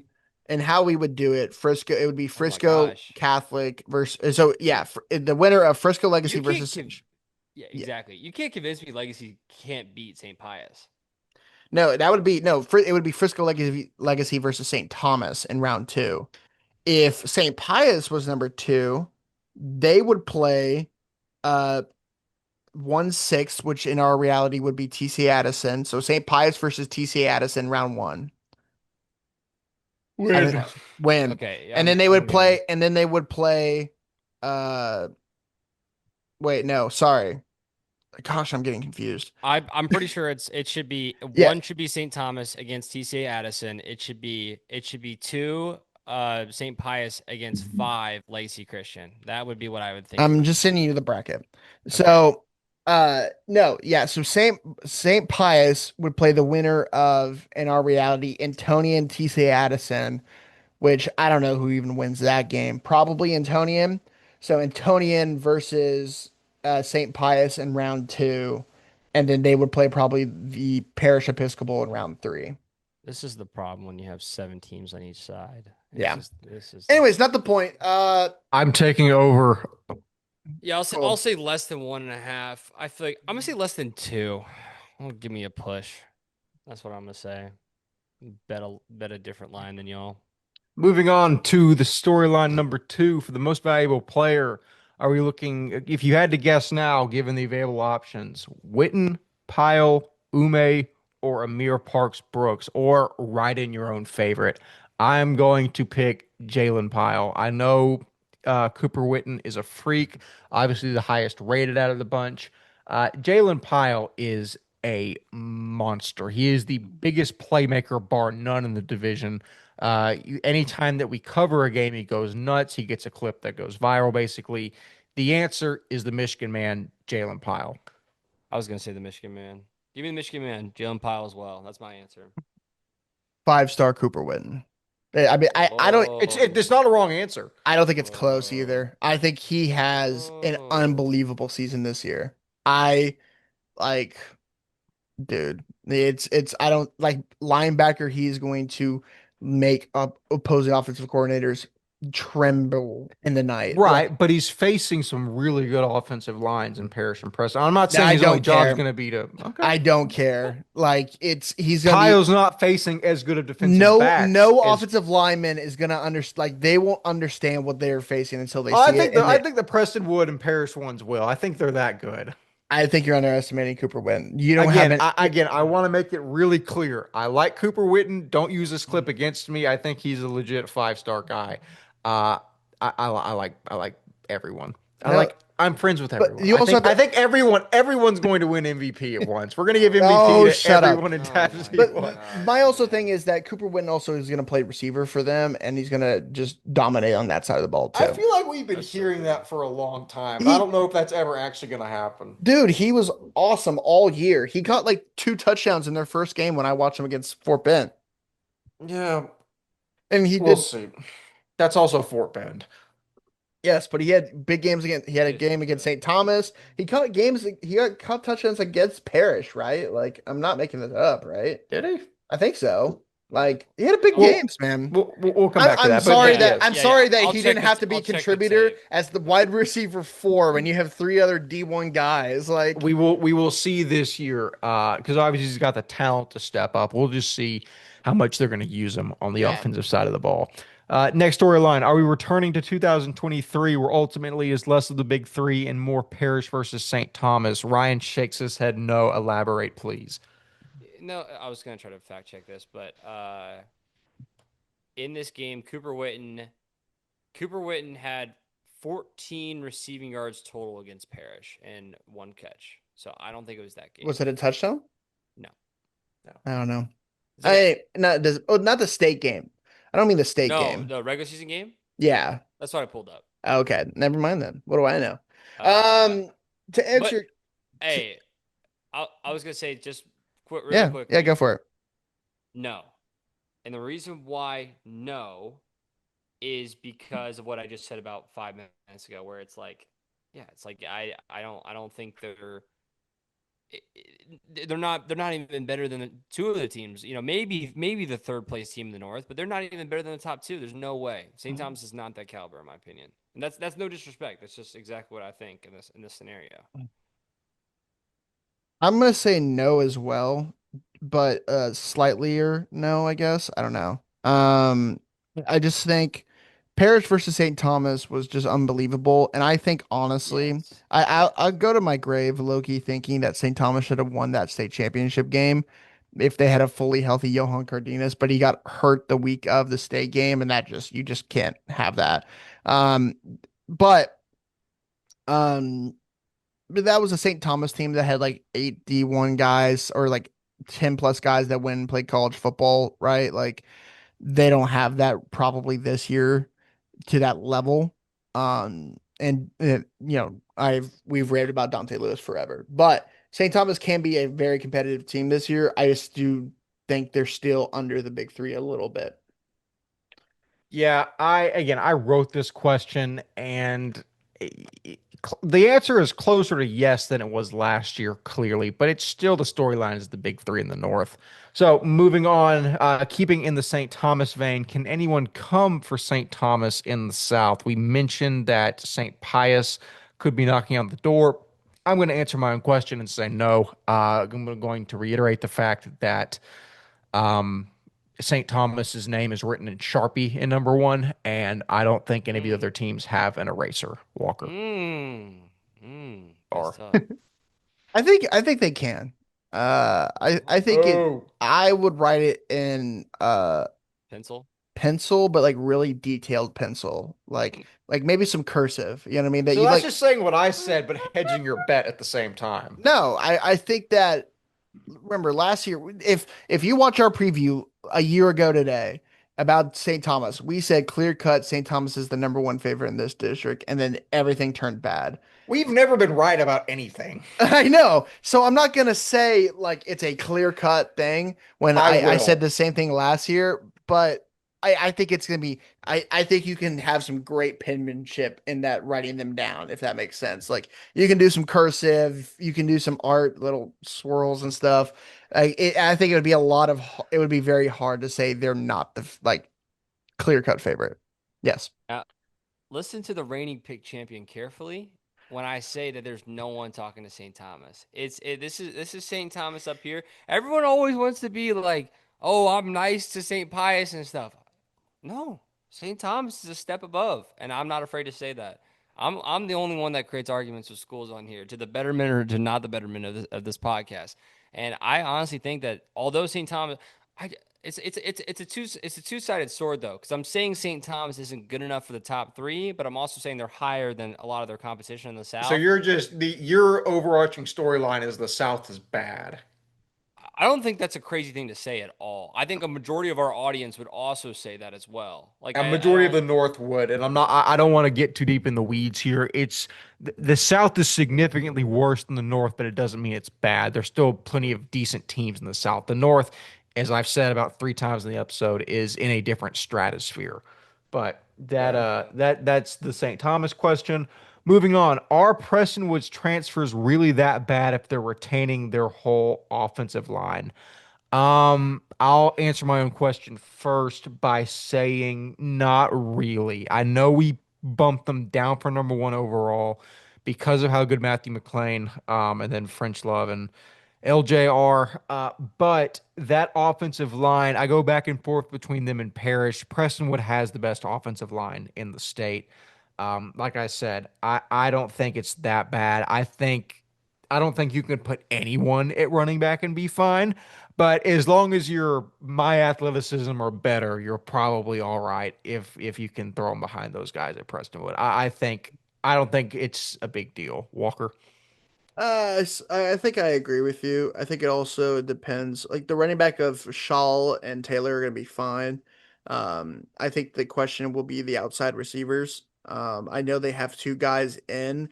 I wish I knew their names. As reporters, we should have this written down and known. But if those guys can be serviceable, I don't expect them to be Matthew McLean. But if those guys can be serviceable and really key pieces of this team, then yeah, I can see success, and it's not that bad for them. Ryan. I'm in the same boat. I think Luke Glass is good. I think Luke Glass is going to play so well this year. One interception last year. How are we not talking about that? Like that's he played some of the best DBs. Fact check me for please on that because I want to make sure I'm right about that. I'm pretty sure you put that in there, Wes. But like Yeah, that it's is 30-1. yeah, that 30 to like oh my gosh, dude. And especially if this O line is exactly what it is. We're talking about it from the rush standpoint, but from the pass standpoint, like. I don't know. I'm in the same boat. Y'all say The not really. reason I didn't move forward with saying that is because he loses McLean, French Love, and Enzo Bingham, which I think he'll still be fine without them, but that's a big reason why he was that good. No, without a doubt, Am with I am I 1000%. am I comparing Luke Glass to Tom Brady here? No, I'm not. But I do think Luke Glass could make his receivers better in the aspect of, you got the right quarterback, you can make receivers look good if you got the right quarterback. If you have a quarterback that is accurate like him that doesn't throw interceptions, and you have a good O line who's giving him time, I don't know. I don't think that's why I'm higher on Prestonwood than I think y'all. I get McLean, but man, I'm higher on Prestonwood for sure. I think they're 1B. I think it's Yeah. Parrish and Prestonwood 1A, 1B. I think you can take either. But that being said, that is our storylines, or correctly, are our storylines for 2025. We will now move on to the part that all of you probably scrubbed to an hour and a half ago, the rankings of TAPPS Division 1, District 2, and overall. So starting in District 1, at number 1, we have Parish Episcopal. At number 2, we have Prestonwood Christian. At number 3, we have Liberty Christian. Number 4, Bishop Lynch. Number 5, Legacy Christian Academy. Number 6, Trinity Christian Academy out of Addison. And at number 7, we have Nolan Catholic. Out of the South, we have Houston St. Thomas at number 1, Houston St. Pius at number 2, Antonian Prep at number 3, Central Catholic at number 4, Austin St. Michael's at number 5, Concordia Lutheran at number 6, and Austin St. Dominic Savio at number 7. And finally, for the overall rankings 1 through 14, I will say this a little bit faster. At number 1, we have Parish. At number 2, Prestonwood. At number 3, Liberty Christian. At number 4, Houston St. Thomas. At number 5, Bishop Lynch. At number 6, Legacy Christian Academy out of Frisco. At number 7, Houston St. Pius. At number 8, Antonian Prep. At number 9, Central Catholic. At number 10, St. Michael's out of Austin. At number 11, Concordia Lutheran. At number 12, Trinity Christian Academy out of Addison. At number 13, Nolan Catholic. At number 14, St. Dominic Savio. Okay, so gentlemen, that was all the rankings, north, south, overall. We'll start brief commentary. Walker, as we alluded to, we're taking Parish at number 1, Prestonwood at number 2, Liberty at number 3 out of the north. You can kind of shake the big three any way you want to. This makes the most sense to us moving into the season. Why? Why? It's a great question. I mean, I think it's very simple. Like if you go Parish, Peawood, Liberty at the number three, the top three spots, I think that makes sense. Parish is the most exciting, has the most guys, the biggest impact dudes, big offensive line, good in the trenches. Have the transfers have been quality. It's gonna come down. It's gonna come down to the quarterback, right? Who's gonna lead the way? How impact question marks are that is that going to be surrounding that thing? This is kind of the first probably the first QB battle he's had in 8 years, right?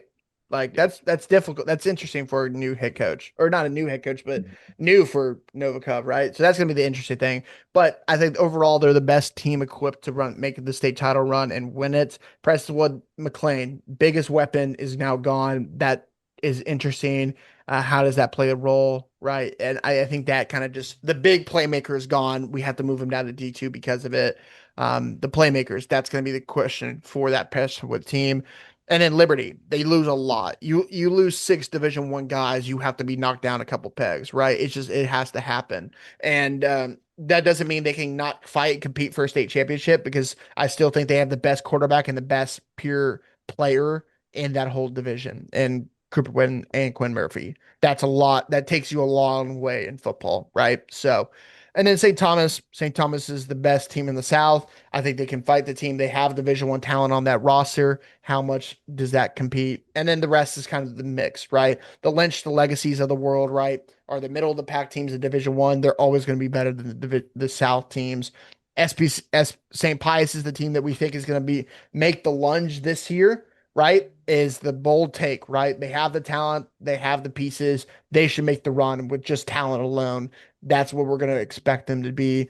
But the Antonians, the Centrals, the St. Mike's, the Concordias, that's going to be where it's interesting, right? 2 through 6 in that South district is always interesting, but we just kind of think Antonian loses a lot, but they're always a historically solid program, and they usually get the edge over Central. I think they win it there. St. Mike's and Concordia, those are teams that can go up to 2 and 3 or drop down that far. It's going to be chaos in that South district. It always is.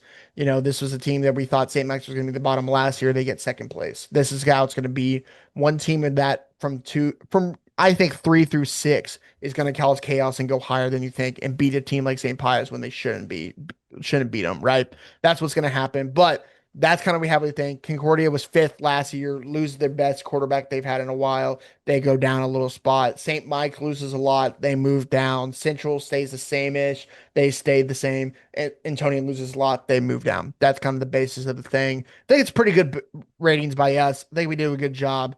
And you can't really go like, hey, that's idiotic. That doesn't make sense. You really can't say that, because I think it kind of does make sense this year. Yeah, it's obviously subject to minor change, but if you look at this from a 30,000-foot view, you're like, yeah, makes sense. You can nitpick a thing or two here, but we have rationale for everything that kind of backs it up. Ryan Schroeder, closing comments on our initial TAPPS Division I rankings before we get out of here. No more comments on the rankings. I think we've pretty much hit a nail on the head of what we thought about it. Walker did a good explanation there, and overall, just want to say that we're destined to have, honestly, I'm so serious about this. In going into last year, I could have told you who the state champion was before we got out on the field. I could have told you that probably in almost every division, and we would have been right about that because guess what? It was the four teams that going in were probably destined to be those four teams. This year, I really don't know who I think is better between Parish or Prestonwood with McLean gone now. Like That's I'm telling you that right now. Like that, it's not the same anymore, and I'm happy. that's a great point. Is this the first year in what? How many years in Division One that there's not a clear-cut favorite? Mm, Because even yeah, Liberty last year, we were like, oh, maybe the big three, Parish has it, but we were kind we of like, still say We Liberty. we right. knew it was Liberty, And yeah. then I think I always was very hyped on St. Thomas in years past in that 24 year, 23, 23. Yeah. 23. Yeah. I was really hyped on St. Thomas, but the clear cut favorite was always Parish in there. Of 22, I course. mean, without a doubt. Parish, of 21, course. without a Of doubt. course. Of course. I mean, 2020 was Nolan Parish. That was right when we started. But like, I I mean, couldn't tell you enough though, but that was a close game because it was a close game in season. So maybe it could well, have we've went we've either had way. close we've had close state championships. It doesn't Right. mean that we didn't call it before the season started. You know what Right. I'm saying? So at least let's say this, at least in the past 5 years, this might be the most open Division One has been. And that's a good thing to say. For sure. Yeah, it's fun. I know we talked a lot last year about bringing parity back in the sport, like with the top three in Division One, then Holy Cross and DC in Division Three, and then All Saints in, no, I guess Second All Saints second in second Regents and Baptist. Second Second Baptist. Baptist in Yeah. Regents and all them in D2. It's been nice to see more competitiveness come to the forefront, and we're going to see that, I think, especially in Division One this year. Even it'd be very nice to see St. Pius make a crazy run, St. Thomas prove that maybe they belong in the top three, maybe Bishop Lynch goes crazy and knocks off a Yeah. Liberty or a Prestonwood. Yeah. It would be very fun to see. But we now what I think 2 hours and 15 minutes later, we have Yeah. presented, brain dumped every ounce of information that we have on TAPPS Division One, Districts One and Two. Thank you all for listening.